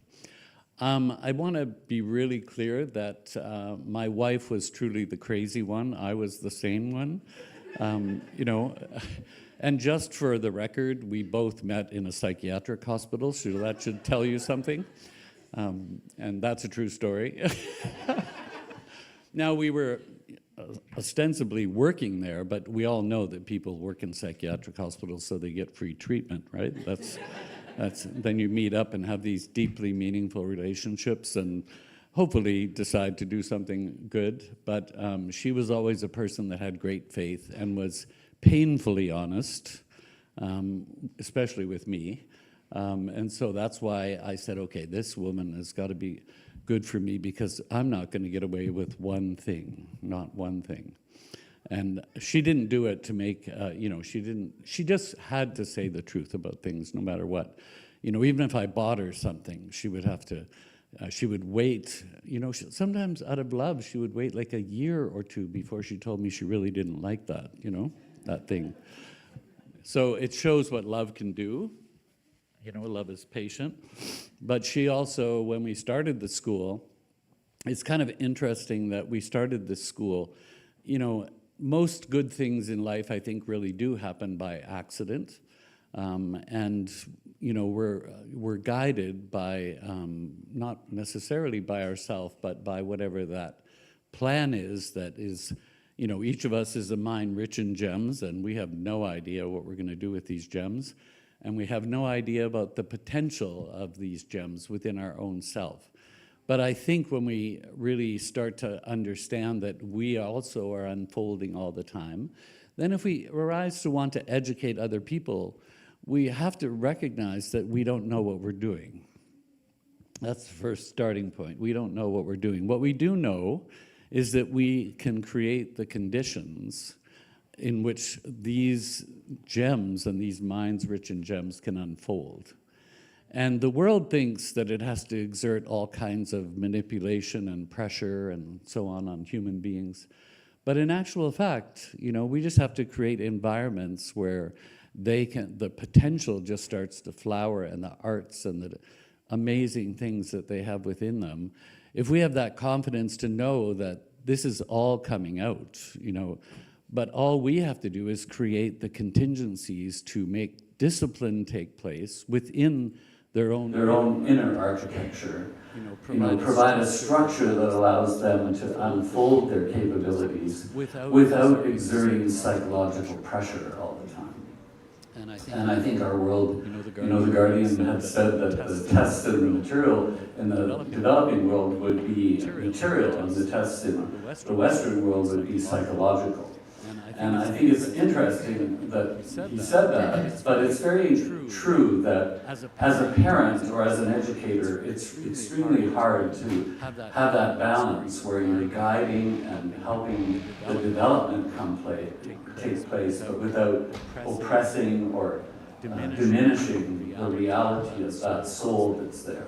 And that unfolding that's supposed to happen, because none of us are here by accident. Every person that's received these gifts that we have in our life, that's happened because that was our spiritual destiny. It's almost impossible. Many times throughout this time with the school, you know, my finance director would tell me, you have to close the school, like you just can't keep doing this. And I'd say, no, I really can't close the school. And then he'd say, well, why can't you close the school? Because everybody's saying you should be doing that from a financial perspective. And then I'd say, well, no, I have to keep it open. Why do you have to keep it open? Because God wants it open, and I really don't seem to have any choice. And he said, well, you don't know what God says. You may be on the National Assembly, but that doesn't mean you know what God says. You know what God wants. I said, oh, I know that he wants this. And he'd say, well, why? I said, do you think that I don't know how to spend money? Do you think I don't know how to have a really relaxing time on a beach? Those things are ridiculous in comparison to this, but I don't really even get a choice, because I know that that's what has to happen. And I've even said to him, I have no idea how to do this, and you really picked a loser to carry this out. So you're going to have to compensate whatever it is that's needed. You're going to have to, well, you should know that anyway. I don't need me to tell you, but I just want to be clear about what my capacity is, and we're well beyond that by now. So you're going to have to help. And of course, the way he helps is through so many souls that do so many things to support what is here. The parents, the people that come to the assistance of it. There's no way that we could ever think of this. I loved what Eden said, this sanctuary being developed, and it's a sanctuary from all these psychological pressures and stresses where somebody can come back to the core of who they are and realize that what they're doing in service may not be spectacular, but it's definitely making a difference, and it's making a difference in so many of the lives of people. Miriam didn't say as much as I've seen youth do in Grenada, where they go into a village. In fact, one youth was having a mental breakdown the very first day when I was about to lead them for 3 months. And we left 6 kids there for 3 months. And I was thinking, I think probably more than half of them may be home within a couple weeks, But they wanted to do this, and they all stayed for the full time, and they all developed capacities from the point of having a anxiety attack because I have to go and talk to people. So we're not talking about people that were really comfortable trying to make a difference in a village, but saying, you know, these are Caribbean people, they're good people, they're going to listen to you anyway, even if you're not saying anything sensible, because they have manners and they're going to be kind to you, so don't worry, just go and do it. And the love that developed in that 3 months between them, you heard a little bit about it, you'll see more about it later, but the students have learned here that we don't criticize people and tear people down, that we only praise each other's efforts, and that we do everything we can to create that environment where that happens. And when we create an environment of encouragement with each other, and we remove that element of criticism, that's when talents and things start to really unfold. And that's a process that has to involve trust and confirmation over and over again. It's a, you know, I always tell parents it's a four-year process, so don't get all carried away with your how fast you want this to happen. It's gonna, you know, that individual develops, but freed from psychological pressure and encouraged, we start to see that growth and development. And yes, we see a lot of shortcomings. I always find it hilarious when students come back after a while and they want to apologize to me for how they behaved while they were here. And I'd be saying, well, you know, I've worked with really complicated kids. I mean, you've been like little angels to me. You know, this isn't anything to apologize for. And I'm always so pleased with the progress of what they've done and how they've made it.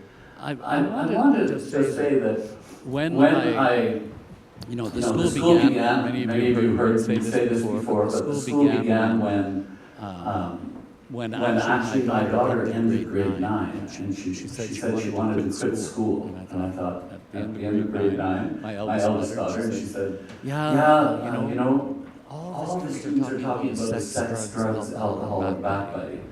And I can't do that for the next 3 years. And then she said, the teachers don't want to teach, so the students don't want to learn, and I don't really blame. And well, that's quite the assessment of education. And it really concerned me, and I sent her to Maxwell for a year, the high school was out west. And then I'd go and visit, and I'd ask the students, how is this different? And then, you know, actually I was at a national convention, and Helen Hazen, who lived here, sat beside me and said, we're about to watch a performance, and she turns to me and said, there's a beautiful building in Stratford that you should buy and start a school. And I thought, what on earth is she talking to me about this for? And I turned to my brother-in-law here and I said, this woman is asking me to buy a building for a school. And I thought, this is a crazy idea. And then we got back and she invited us to dinner. We said yes to be polite. We had a good dinner. And then we went back and my wife and I told her, no, we can't afford it. This building was for $1 million. And we didn't have money to do that. But then a month later, she calls and says it's been dropped to $495,000. And then I said to my wife, well, we could sell our house, and you could be the dorm parent, and I could be the principal, and we could, don't ask me why I thought that was possible, but, you know, and we'll start in September, and that was February. So, you know, it was a totally, quite unusually insane thing to do.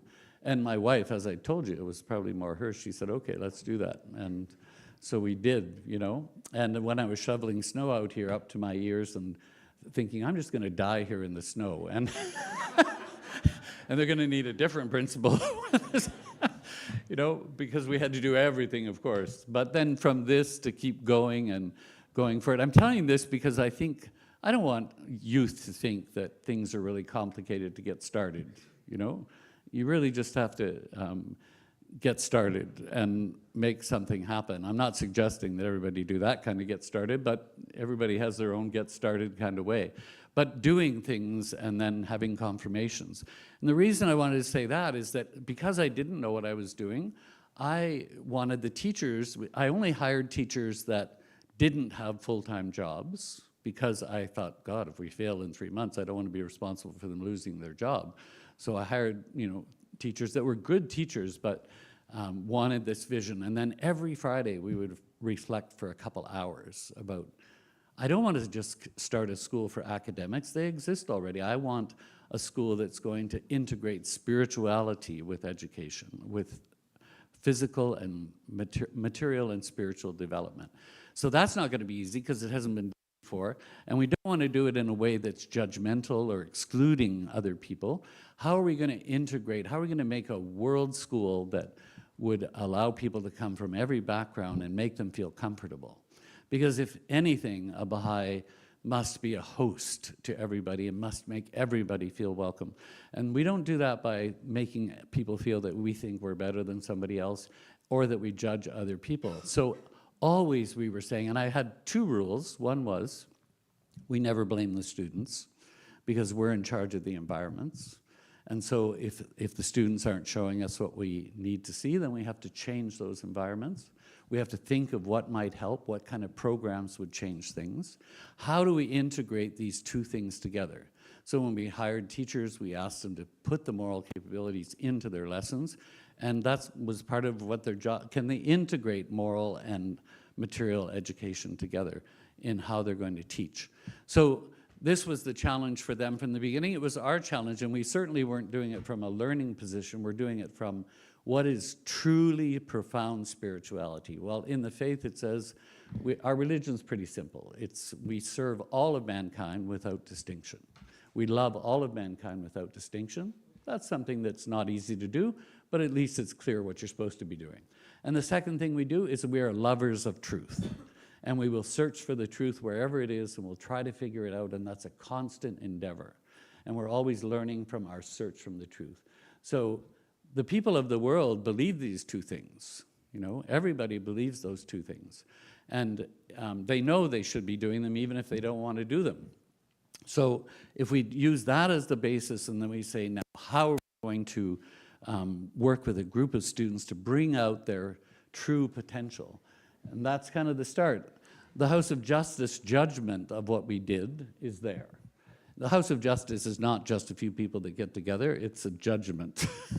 And so when I got this letter, which I didn't even know they knew what we were doing because we hadn't really said, you know, they said, the impressive success enjoyed by the high school you have established in Stratford, Ontario would appear to represent. See how careful they are, right? Would appear to represent. And I always tell the students, we might have done well, but it all depends on this year, you know, how we're going to do. So it would appear to represent the result of an imaginative and professional adaptation of proven secondary programming to the special insights and objectives of the Baha'i writings, which I already told you what they are, to be lovers of the truth and to be able to love all and serve all of mankind. So that was what we were always trying. In the opinion of the House of Justice, your wisest course is to take a parallel approach to the venture you are considering at the college or university level. So, and that's because we were considering it there, although I didn't want to tell the House of Justice that in case they told me I was supposed to do that. But, you know, in the end, we're still working on this, and you'll hear a little bit more about that. So I would say that it was through the reflections of the teachers every Friday for like an hour and a half. Are the teachers showing us, are the students showing us what we're hoping they develop? And what were we trying to develop in them? It was really, we were trying to develop wisdom. And so we kind of had to define what wisdom is. And in the teachings it says, by the wise is meant men and women whose knowledge is not confined to mere words, and whose lives have been fruitful and have produced enduring results. So that's a definition of women that, women, they're probably better at that than we are, but you know, that's a definition of wisdom that is quite unique. It's not what you think you are or how you can talk, but what you can do. And so that meant for me that we had to integrate service at the core of it. And I have to tell you, there were times when I was really nervous about that because parents were beating the academic drum. And, you know, I thought, God, I'm taking these students and doing all these things, and what's going to happen if they start to say, well, you know, you're running them all over the place. But it was fascinating what we learned. What we learned by doing that is that when people put service at the core, this inspires learning, and it accelerates learning, and it motivates learning. And when we think about that, what I've realized is education has disconnected true learning and purpose from what it is. Why? Because you can't disconnect it from action. And so you have to do both things. And there was a writing that I pondered on that said, let a child learn in a month what others learn in a year. And I thought, well, what does that mean? Like, are we going to give them 12 years in 1 year? That doesn't seem possible, especially knowing what I knew about development. Everybody develops in this way over quite a long period of time. But when I realized through this action of trying to do service and educate that what it means is you learn faster if you serve. Because when you're serving, you have this acceleration that happens in your mind. And I think this will be demonstrated in the future because what I learned was students could come back from periods of service and catch up and do more. And what people would think was impossible or too much pressure or they're not going to do it, they would do it because this was what they really wanted to do. And if this is what they have to do this, then they're going to do this, no problem. And so they'll put in whatever they have to do to make up for this opportunity, like the panel was saying. And I think I hadn't really seen that before. And that acceleration means that there's always this dynamic tension at the school. And the dynamic tension is between how much service can we do in order to also make sure that they're top academic students at the same time. But every graduation, because of the atmosphere that the students create amongst each other, and this is owned by the students, the inner architecture's in the students, not in the staff. And be realistic, seriously, can 7 people inspire 100 to behave, The 100 have to be cooperating, they have to be wanting to do things. So recognizing that, they are motivated to do it. And when that happens, everything starts to change. And so we get to graduation and we have 17 people graduating and 15 of them are over 85% in their marks and get whatever it is that they want to do because of this clarity in their minds of once you experience excellence, you have to keep producing excellence, Not perfection, as Eden said. You're not pursuing perfection, you're pursuing excellence. And that commitment to the pursuit of excellence. Even, last night, Cheyenne was saying to me, Jose can really play the piano. And he said, but he just started this year and he's taught himself. And he's amazing at that, And I said, yeah, I just sat down there. And then he said, it's not just that he learned how to do that, it's that he actually is pursuing excellence in it. And he's doing such a good job. You'll probably get a chance to hear him because he can't stop playing wherever he is. He's the background music for everything that happens here. No matter what, if there's a moment there, then he's there. So, but when you think that the capacity of the human soul to, conquer huge things that they take on, and now he told me last night, I'm driving into my place, and he said, yeah, and suddenly I realized I can now read all the music, and I never learned how to read music, but somehow that's just happened. I said, these are gifts happening to you. Not only do you play, now you can read music and do it. So when we think about the potential of human beings and how little we've been using the potential of our own potential, never mind somebody else's, and what would I know about how to improve your potential? I wouldn't know anything, but I would know that if we talk together and we collaborate, we can figure out how to develop our potentials together more. So that collaborative atmosphere that challenges us to be better, just because when human beings really care about each other, things start to happen which are much greater than people. I go into these villages and I look around and I think, I was just in Grenada and we're sitting on a street on curbs celebrating a holy day, and there's this bunch of villagers come out and we're all, saying prayers and stuff, and I'm thinking, this is a very unique experience, We might have to stop for the cars that might be coming down, and here we are. And people live in, 7 people living in a little house like that who come out here to say prayers and to sing songs because they feel that's making a huge difference in their life. And I sit there thinking, would I have the guts to do this if I was in this situation? But these people aspire to become their better selves. And now in Grenada, we have more youth that want to work full-time teaching. So now we're going to, one of the goals that we have is to have e-learning as a part of the process, because when we take grade 11s down there, because by grade 11, students want to quit school, they're tired of it, they're worried about what's going to happen in grade 12. So by taking them to a real challenge, now they're waking right up really well and they want to be involved, and they're going to do whatever it takes in that morning where they're doing their studies, and they have to do everything in the morning and work in order to be able to do the other stuff. They're going to do that. So then Seal and I were consulting, and I said, the one problem with bringing people to Canada is they want to stay after that, and we're trying to raise up resources right there.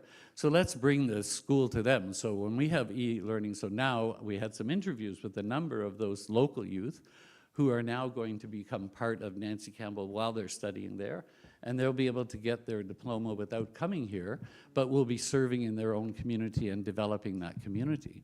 So this opportunity allows us to think about magnifying the number of schools, but the challenge, of course, there will be the ones we choose to be part of that. And then we'll just send some of our youth to be with them, because that just makes it more interesting and everybody learns more. Our youth are being trained, they're being trained, they're collaborating and exchanging, realizing that youth are one all over the world and they're going to change this world. And I think if we look at how that could develop, we start to see an unfolding of a different pattern, empowering others to get many opportunities. But when I first went there, I wouldn't have thought of all of that. I did have this idea of e-learning in schools, but it's not enough to just do e-learning. It has to be, to me, the core is how do we, magnify within the individuals their thirst for service. Because that's going to be the greatest gift that's going to happen to them. So this quote is a guiding quote for me in what I tried to do and what we're trying to still do and develop. I think the biggest problem the world has had so far is in integrating the concept of taking a developmental approach to education, that at each stage of our years, we develop differently. And we can't expect somebody in grade 10 to be acting like exactly everything in grade 12, and then grade 12 have their challenges. So thinking about that, what are we actually doing? And this is a quote that is a guiding quote. Every imperfect soul is self-centered and thinketh only of his own good. But as his thoughts expand a little, he will begin to think of the welfare and comfort of his family. So when's that? That's the first 2 years of a baby's life is it's all about me. He doesn't say that and he's not thinking that, but you know it is. He's not going to be serving you at that period of time. And so, and then as his thoughts expand, because remember I'm saying it's based on developmental stages, and then it says, if his ideas still more widen, his concern will be the felicity of his fellow citizens. And if they still widen, he will be thinking of the glory of his land and of its race. So when does he start to think about his family? That's after 2. He starts to, like 3-year-olds start drawing lots of hearts for you and all these things they start to do. And that development takes place. And when that starts to happen, he's thinking bigger than himself. He's thinking about his family. Some people actually get stuck right there for their whole life. They don't think they can do anything else but look after their family. So that's really at the age of 3 to 5. So we might get stuck there if we're not clear that we have to widen our thoughts even more. And we don't have to be judgmental about that. It just means, okay, we're going to have to figure out how to move that along. But if we think about it judgmentally, it doesn't work. But if we think about it developmentally, it does. Okay, so where are we? And how do we have to go somewhere else? And then where do you go after that? I'm a family in a community. I have to think about my neighbors, and I have to worry about their lives as well as my own life. I have to love them because that's how we're going to grow. So again, it's a developmental thing. But when ideas and views reach the utmost degree of expansion and attain the stage of perfection, then will he be interested in the exaltation of humankind. He will then be the well-wisher of all men and the seeker of the weal and prosperity of all lands. This is indicative of perfection. One time I went to give a peace statement in 1985 to a lady in Paris, Ontario, and when I went to give it to her, she said, "Oh, I don't believe in that." And I said, "You don't believe in peace?" I was quite shocked, and I said, "Well, you know, why would you say that?" Well, she said, "What's that supposed to look like? We're all going to hold hands and sing Kumbaya?" And I thought, well, that's a bit cynical, but I was still interested in her point of view. So she said, "Well, what does that mean, peace?" And then, of course, the World Center started talking about peace and prosperity. And I think she would have taken that statement, because out of peace comes true prosperity. Riches in relationships, which are the most important riches, riches in our capacity to improve our condition, and the transformation that results in our fellow human beings as a result of that. And as Miriam well said, helping somebody to figure out how to serve better, how to earn a livelihood better, how to do whatever it is we can help. So I'm looking at this thinking that our true, if we're to have education, it has to be in the context of world citizenship. Let your vision be world embracing, rather than confined to your own selves. But that's not apple pie and ice cream. That's just not like, let's do peace. It really is saying why. Because when we have a world standard, we raise everybody's standard. How am I going to treat everyone on the planet? Now the challenge is a lot more difficult. How do I make service so that it is comfortably recognizing the diversity, but also uplifting everybody, transforming everybody, helping everyone receive advantage? And so if we think about the challenges ahead, our education system has to be challenged. So the way we did it here is we made it obligatory that you had to take world citizenship, which was referred to quite a bit in the panel, because the Baha'i international community has said to the world, the most challenging issue facing humanity is the concept of world citizenship. Because we were very good at looking after our family or our community or our country or bragging about our country. We're not so good about taking responsibility for the whole world. And when the Ark of Baha'u'llah was completed in 2000, the House of Justice said that the time has come for all humanity to take responsibility for the entire human race. So that's what it means. It means as long as a baby's dying in Africa, it's my baby. As long as it's dying in India because of carelessness, it's my baby. And until I feel that, I'm not acting the way I'm supposed to be acting. And so this development means you have to become aware of what's going on in the world. You have to be needed. And that's not even a requirement in education. You know, it's possible. And I had a lot of resistance when we decided to make it obligatory, that you had to take world citizenship every year. You know, and there were so many fancy dances of how to get out of that. But in fact, when they would do that, they would come later and say how much that revolutionized their thinking. That's not the only course, because this permeated all the curriculum. Everybody was doing it, and we don't post our values on the wall saying who we are. We have to live them, or they're not our values.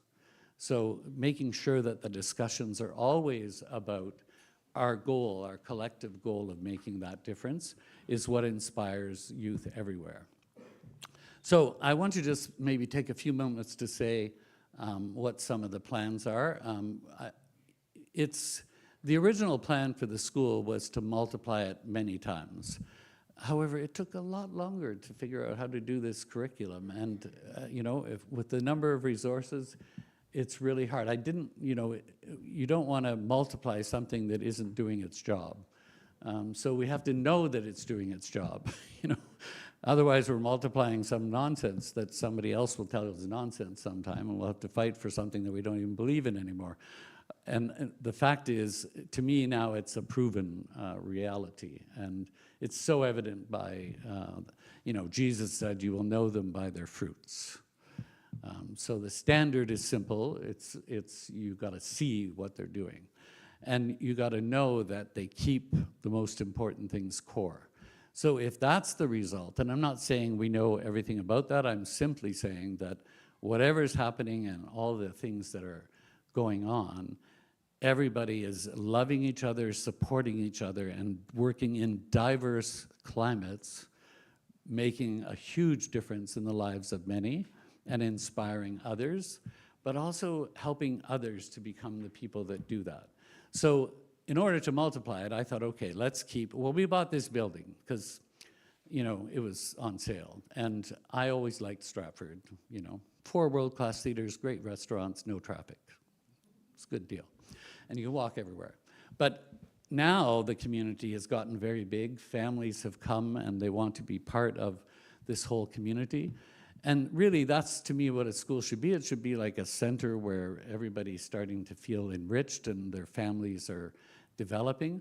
And so, but we need schools like that everywhere, right? And one time when I went to the World Center, the Office of Socioeconomic Development asked to speak to me and have dinner, so we had dinner, and I remember they said, why aren't there more schools in North America like this? And my first thought was, why are you asking me? Like, I don't have time to do it. Anyway, that's a self-centered thought, but you know, that's the way my mind works. And then I thought, okay, yeah, well, I don't know why, you know, but the plan when I started this school, making it a micro school, I thought, there's no pedagogical reason why any school should be big. And if the House of Justice is saying, let's go to neighborhoods, then neighborhood schools are still what we're gonna want to have. And they just need to be small. Like, this school should not be ever bigger than 120. If we need another one in Stratford, then there has to be another one. It's never gonna be bigger than that. And why? Because of what one of these panelists said. I could tell that the teachers saw me.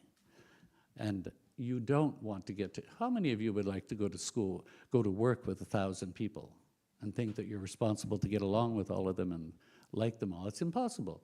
There's no pedagogical reason to be big. In fact, it's actually the opposite good, because you can't know the hearts and souls of the people that you're working with. Cheyenne reminded me that he told me in grade 12, I asked them all, okay, what do you want to be? I interviewed them individually. What is it you want to be? What do you want to do? And he said he wants to be a pharmacist. So I'm sitting there thinking, this is Cheyenne. He's on stage creating education dances and all kinds of dances. He's out talking to people all the time, you know, making a fuss always around. You can't, you know, he's just a large personality. I could picture him behind the counter in a prescription, you know, filling prescriptions. You know, not that that's not a noble profession, but he doesn't match that. So like he said, I didn't even remember this till 2 nights ago. He said, I brought him in the office and said, Cheyenne, do you know what it is to be a pharmacist? And he said, well, what do you mean? I said, you count pills. And you put them in bottles. And you have to make sure that they're right. Is that really what you want to do? And then he said, no, I don't think so. I don't even remember doing that, but I think this is the kind of example of we have to know the students and who they are and what they really are, and we have to reflect back. I'm not telling him not to be a pharmacist. Maybe he might be the best pharmacist. I'm just saying, think about what it is you're saying, right? And take those moments. So in order to be intimate and really inspire, Livia, who you're gonna hear this afternoon, did a thesis on the school, her PhD thesis in community psychology, and she was very rigorous, I must say. And she talked to all the students in great detail and all the staff. It was very rigorous and went over a whole year. I didn't have any idea what I was committing to when she got started. But the fact is, there were some really good things that actually, one thing that she said, which I had never even thought about, which was, she said, every student always was thinking and being asked by teachers about what is their contribution going to be? What is it that you're going to do? How are you going to serve the world? So that was core to their reality on a daily basis. Who am I? What am I supposed to be doing? So it wasn't that you come to school and wonder if you have any purpose in the world. If anything, you're going to have too many purposes and you're going to have to figure out which one makes the most sense. And that's the kind of challenging environment that will bring out the best in who we have there, because we never know who it is we're educating. We never know what they're supposed to do, and we have to approach that with humility. But what we do know is if we keep asking the question and keep refining the reflection, then people will come much closer to what it is their purpose is.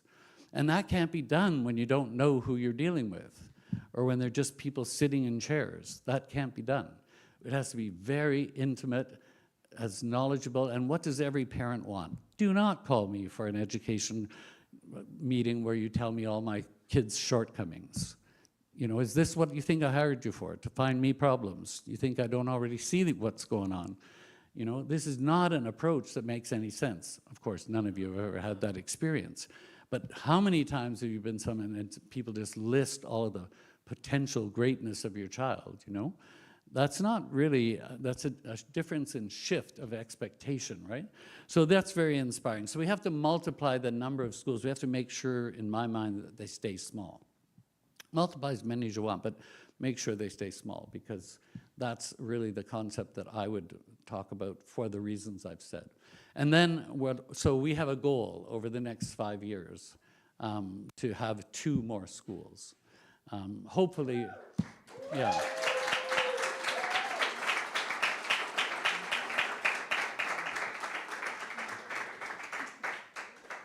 I don't know who's going to do it, because I got to retire at some point, but no, I'm just joking. I decided I retired many years ago because from the grace of God, I only ever get to do the things I love, and this is one of them. So I don't know what's going to happen. You'll probably have to beat me out of places, but you know, I can move myself around, so I'm not too difficult to deal with. So the better thing is to start multiplying. We hope we can have another school, maybe somewhere like on the West Coast, or I'm not sure where, but we'll figure that out in Canada. And I'd really like to see our American friends, because you remember Abdul Baha says, think of what the world's doing and do the opposite. So our American friends who seem to think they're going to annex us to the 51st state, not all of them, thank God. And I don't think that's representative of the American people, incidentally.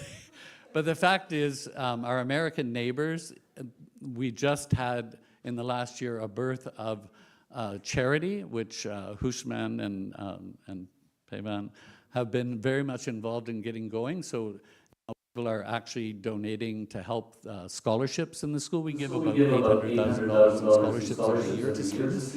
So that's happening, and it only seems fair that we should have a school in the United States get started. So we're hoping that that will happen. We need you to be praying for it. And if you don't pray, then send up good wishes to the universe, whatever it is that makes it happen. That's what we want to do. And I also want to be starting, some college programs, which we already have gone pretty far in creating a university, and it's still going to be something that happens. We're going to start with a couple of things. And we've started in partners with some starting Empire of Traders, which is a school that trains people how to trade in the stock markets, because that's the thing that you can do from anywhere in the world. Might be a great way to help enrich others. And this young man here actually has been doing the course over the last year, and he's doing extremely well as a trader. And the goal will be that we'll raise up a whole bunch of traders that intensify that capacity, and we want to integrate that program so students that come here in grade 11 and 12 can become, really trained in professional stock trading by the time they finish maybe 1 year after the school, as well as starting it in high school. So that gives them a profession from the beginning. So that's one of our other initiatives, is to get started making that program a 2-year program in becoming a stock trader. And the other one would be eventually, of course, we want to make initial starts in creating the university that the House of Justice is referring to there. They told us what the best approach is, so we have some guidance already. We had many more guidance, and that's still what the plan is. So these things are the natural outcomes. But I hope through partnering in other ways that we can do much more than that. When I announced that goal to the Scholarship Foundation, or when they basically asked, so what should we do in the next 5 years? Well, that seemed like the goal, and then I thought, well, wait a second, that's going to be a big goal, and then I thought, well, no, it's not really that big. So, because why? Because if you create a model that works, then it's easier to replicate.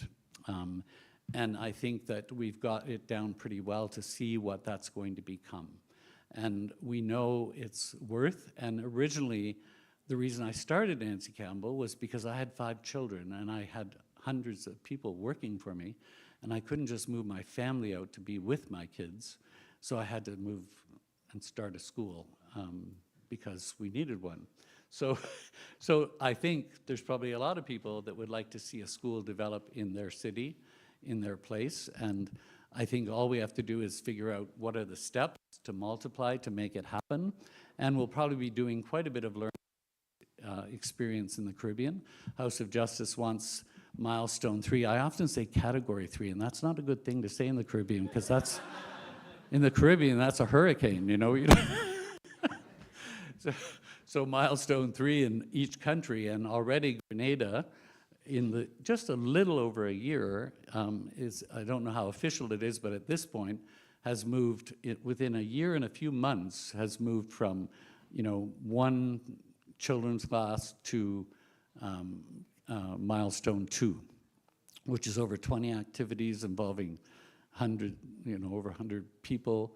And so it's already generating very quickly, much quicker than we ever thought it would, but that was the dedicated efforts of the youth that have served and the canalizing of those energies. So we hope that's going to be magnified over the coming time. So the work of our students, we have a responsibility of deploying an army. We can't waste human resources.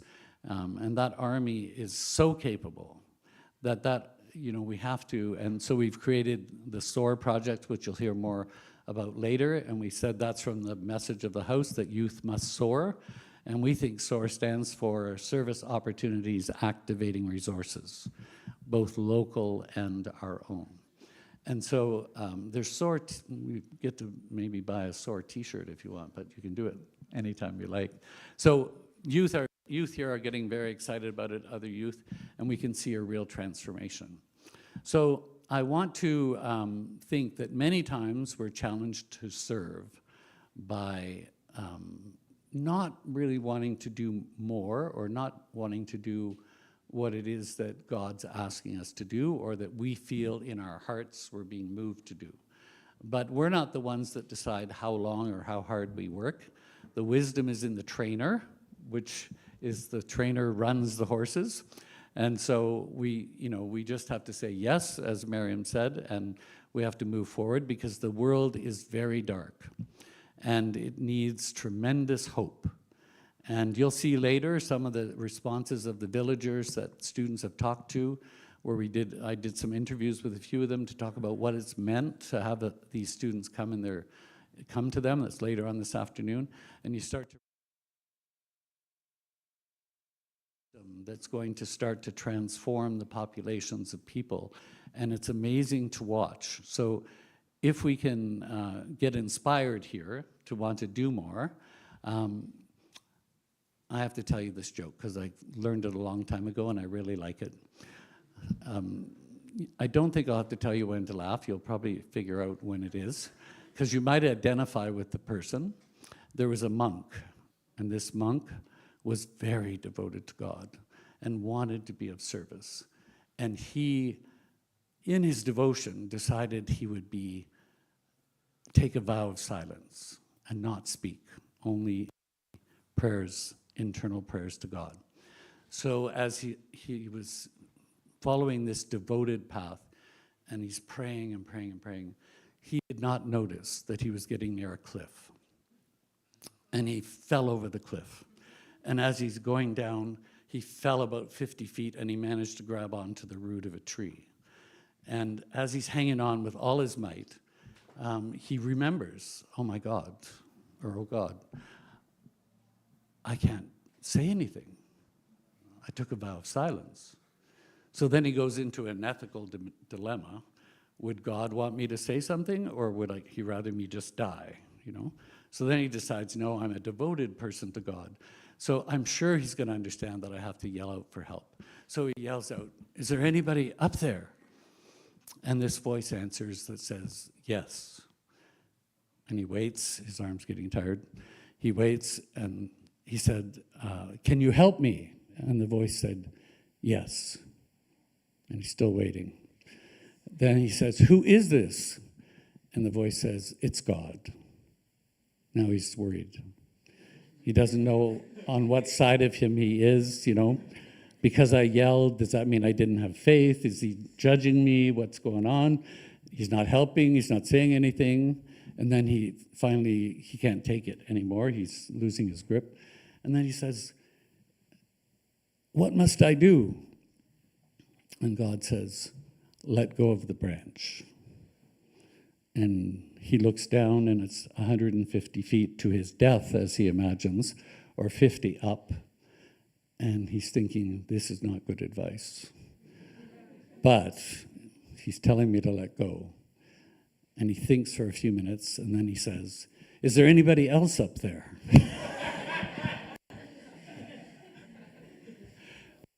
Checking out our options. But the fact is, the world is not going to change by a lack of action.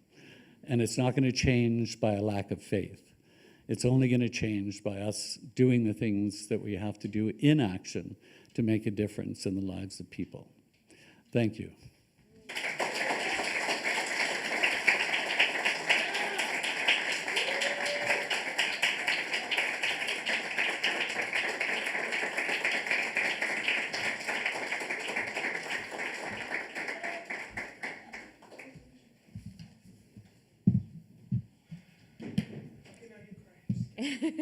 Already did. Thank you so much, Mr. Naylor. Much taller than me. Okay. I'm always dropping my phone.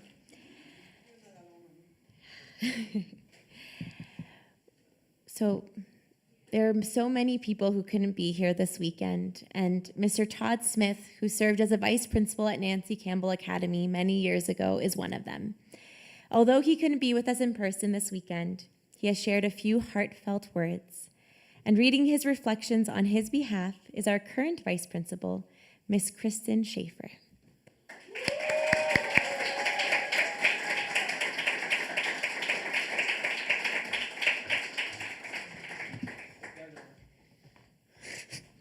Hi, sorry everybody, you'll have to bear with me a little. I broke my glasses on Friday. Mr. Naylor, are these your readers? Yes. Oh. Okay. They look good on you. Thanks. I feel like a little holiday, but okay, sorry.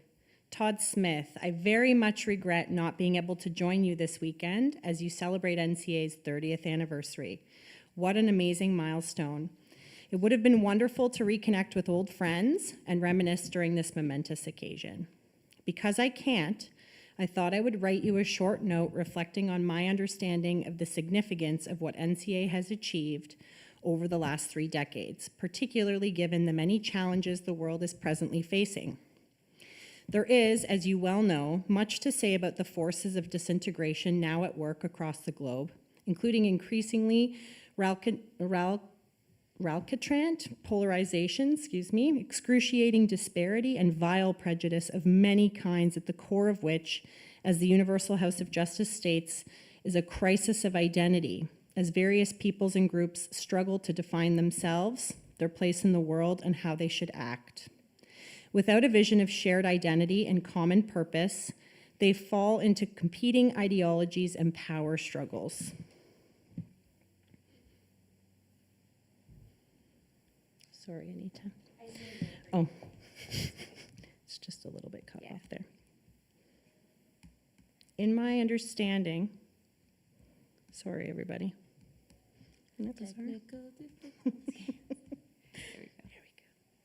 Okay, whoa, but that's tiny. In my understanding, for students and educators to succeed, thank you, in this agitated and disorienting world and contribute effectively to the forces of integration, they need to learn to embody both depth and breadth of understanding regarding, regarding, can we make this a little bit bigger? Yes. These are Todd's thinking bubbles. Yeah.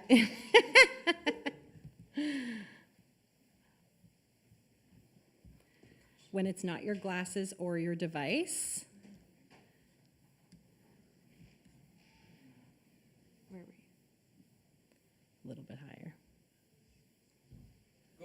Even higher, even higher, even higher. This is long, okay. Thank you, yeah.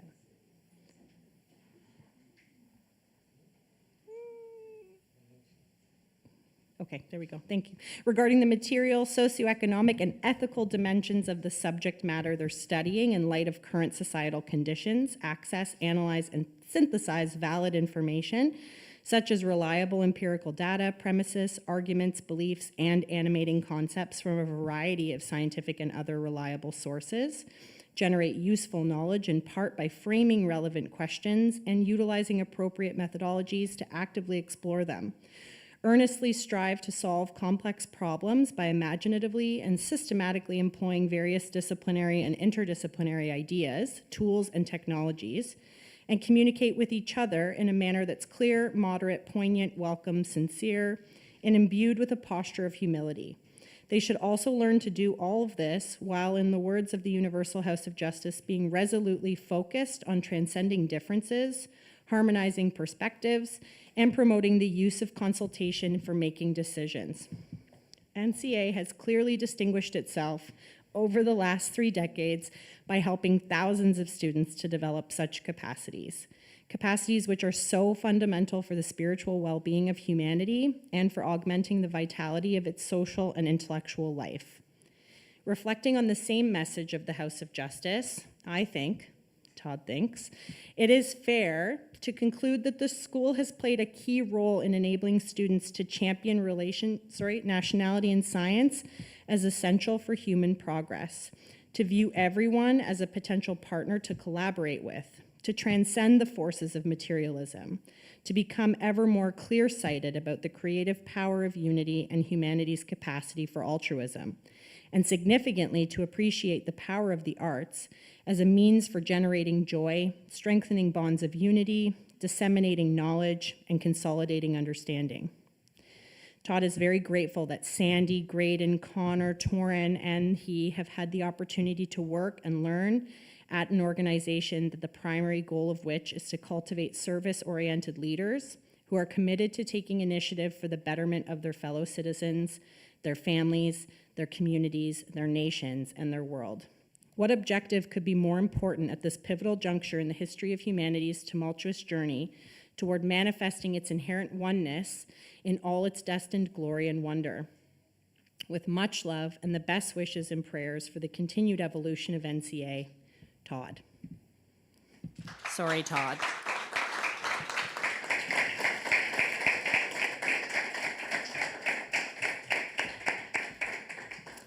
Thank you, Ms. Schaefer. I'll send you this reflection to read in 10 years of the 40th anniversary as a vice principal. Thank you so much for those meaningful words from Mr. Smith. It's a beautiful reminder of the lasting impact this community has had on so many over the years. As we continue celebrating this momentous milestone, we now invite you to enjoy a lunch break and will be served in the cafeteria downstairs. This is a wonderful time to reconnect with old friends, meet new ones, and reflect on your time at Nancy Campbell Academy. Before we do that, Sarah Taborn will just sing closing devotions. And then will just share one thing so we can end with those devotions, is that while you enjoy lunch, we invite you to take part in our Decades Meetup happening right here at Nancy Campbell. So you can go into the gym and meet up with your decade. Each decade will receive a large sheet of paper to share a message, quote, or memory. And on Sunday, these reflections will be placed into our 30th anniversary time capsule and be offered for the future generations of Nancy Campbell. So lunch will be downstairs in the cafeteria. Yeah.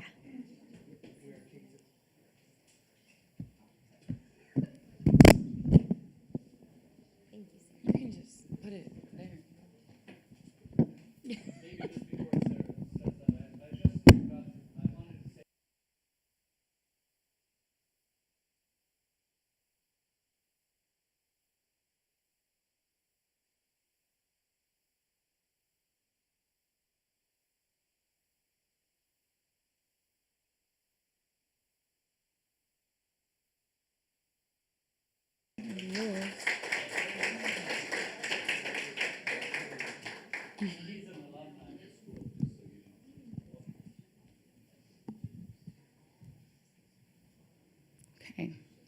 If you know this, feel free.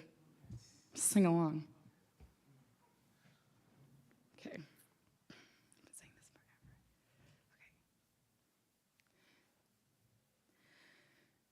Okay. To our King, though we bow a knee, we are still kings of the morning star. No changeable colors have we. Red lions, black dragons we are.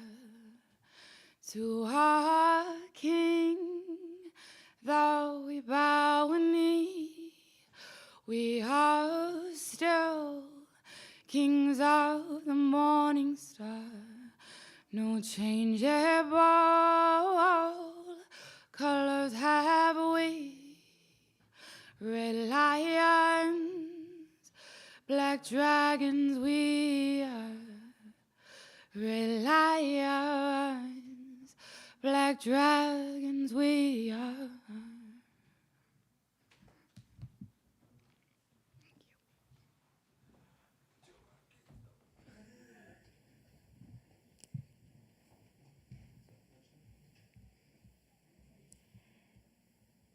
Thank you so much, dear friends. So after lunch, you can see in your program there are breakout groups. So depending on which breakout group you'd like to join, you'll be meeting in different areas. So just take a note to look at your program, decide on the breakout group, and then you'll be meeting either in the gym or at the front to do a walk to Tom Patterson Island. Thank you, dear friends. Or upstairs for beading. That's another location.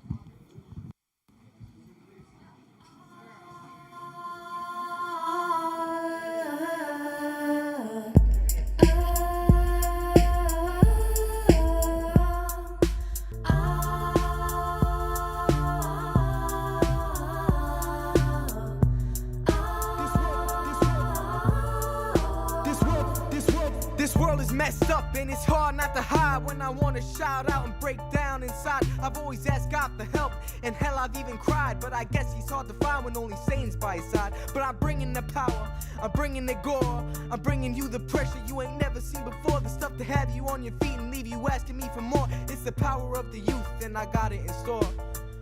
We're all trying to make it through this one fight. You could bring a get, I'll bring my mind to a gunfight because of my life. That's how I always won fights, cause in the eyes of God, that's how that one fight is done right. And it's hard to make a change when all I see is reality smashing me like Muhammad Ali. But I keep my head straight, put on my big boy pants, look the devil in the eyes and tell him that it's time to dance so I can end all the crap. And I can seize the chance to kill the evil holding us back and try to advance. So open your mind and open your ears, cause when I come out, I'll let you know that change is here. Unity is something we want to see in a world where there is diversity. I would hate to see a place that is all about me, so let's come together in harmony. We have the power to empower the youth all out of. They don't think we have a sound, but as youth we have found our voices speak of change, but they still think we are strange. Like the same old thing, we will clear this world of stain. Man, I do this cause I can. Making music, killing beats, they gotta understand that I do it for the fans and the people that believe, for the people that support, and even when I was beneath, I'm feeling real important, you can call me Chief Keef, and I'm working for this thing, I'm learning from this thing, I'ma write like I'm a king, 18 and determined to change the world with my dream, better not stop the fire that I'ma bring, my rhymes are like a whiplash from a Gucci belt, I'm spitting fire so I'm writing till my mic melts, motivation to make it so you won't see me fail, perfecting my lyrics, I'm going on another scale. Either way, I'll be the best when I prevail. Selling like I'm in retail. The power of youth is for real. Y'all know how we do it. It's the real deal. Hot fire. Oppressed, our generation's under duress. Identified by our clothes and the way that we dress. But unless we're only people people that have nothing within. These gifts we've been given by God, they can't keep living. It's tough getting mocked up, they think I'm a delinquent. Hit them with some truth, then it takes a while to sink in. I'm trying to make a difference, to unify our vision, but they're holding me back, and my thoughts are being hidden. So I stand, I'm not letting this go out of hand. We've got an army of youth, and our world is in a man. So we march on, rally the troops, let's bring the medal. You've lost your mind if you thought that we would settle for this. We all have voices that we want to express. So on the count of 10, let us give them our best. Ready? 1, 2, 10. Cause I'm not sitting around to watch the world meet its end.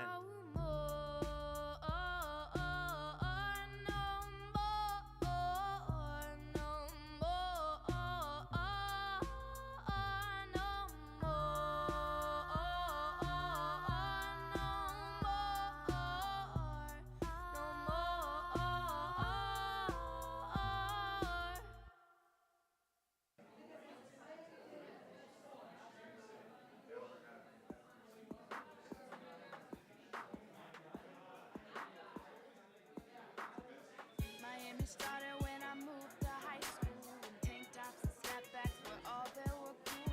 When all that mattered what you waited for, but all I felt like was a prisoner of war. I was judged by my age, my width, and my height, and I couldn't be myself even if I knew what was right. My only friends who I trusted and admired started off best, but got me feeling uninspired. But my heart knew this was wrong, so it didn't take long for me to stop tagging along and stand up to be strong. I stopped listening to those who got me exposed to material things, drugs, money, and fame.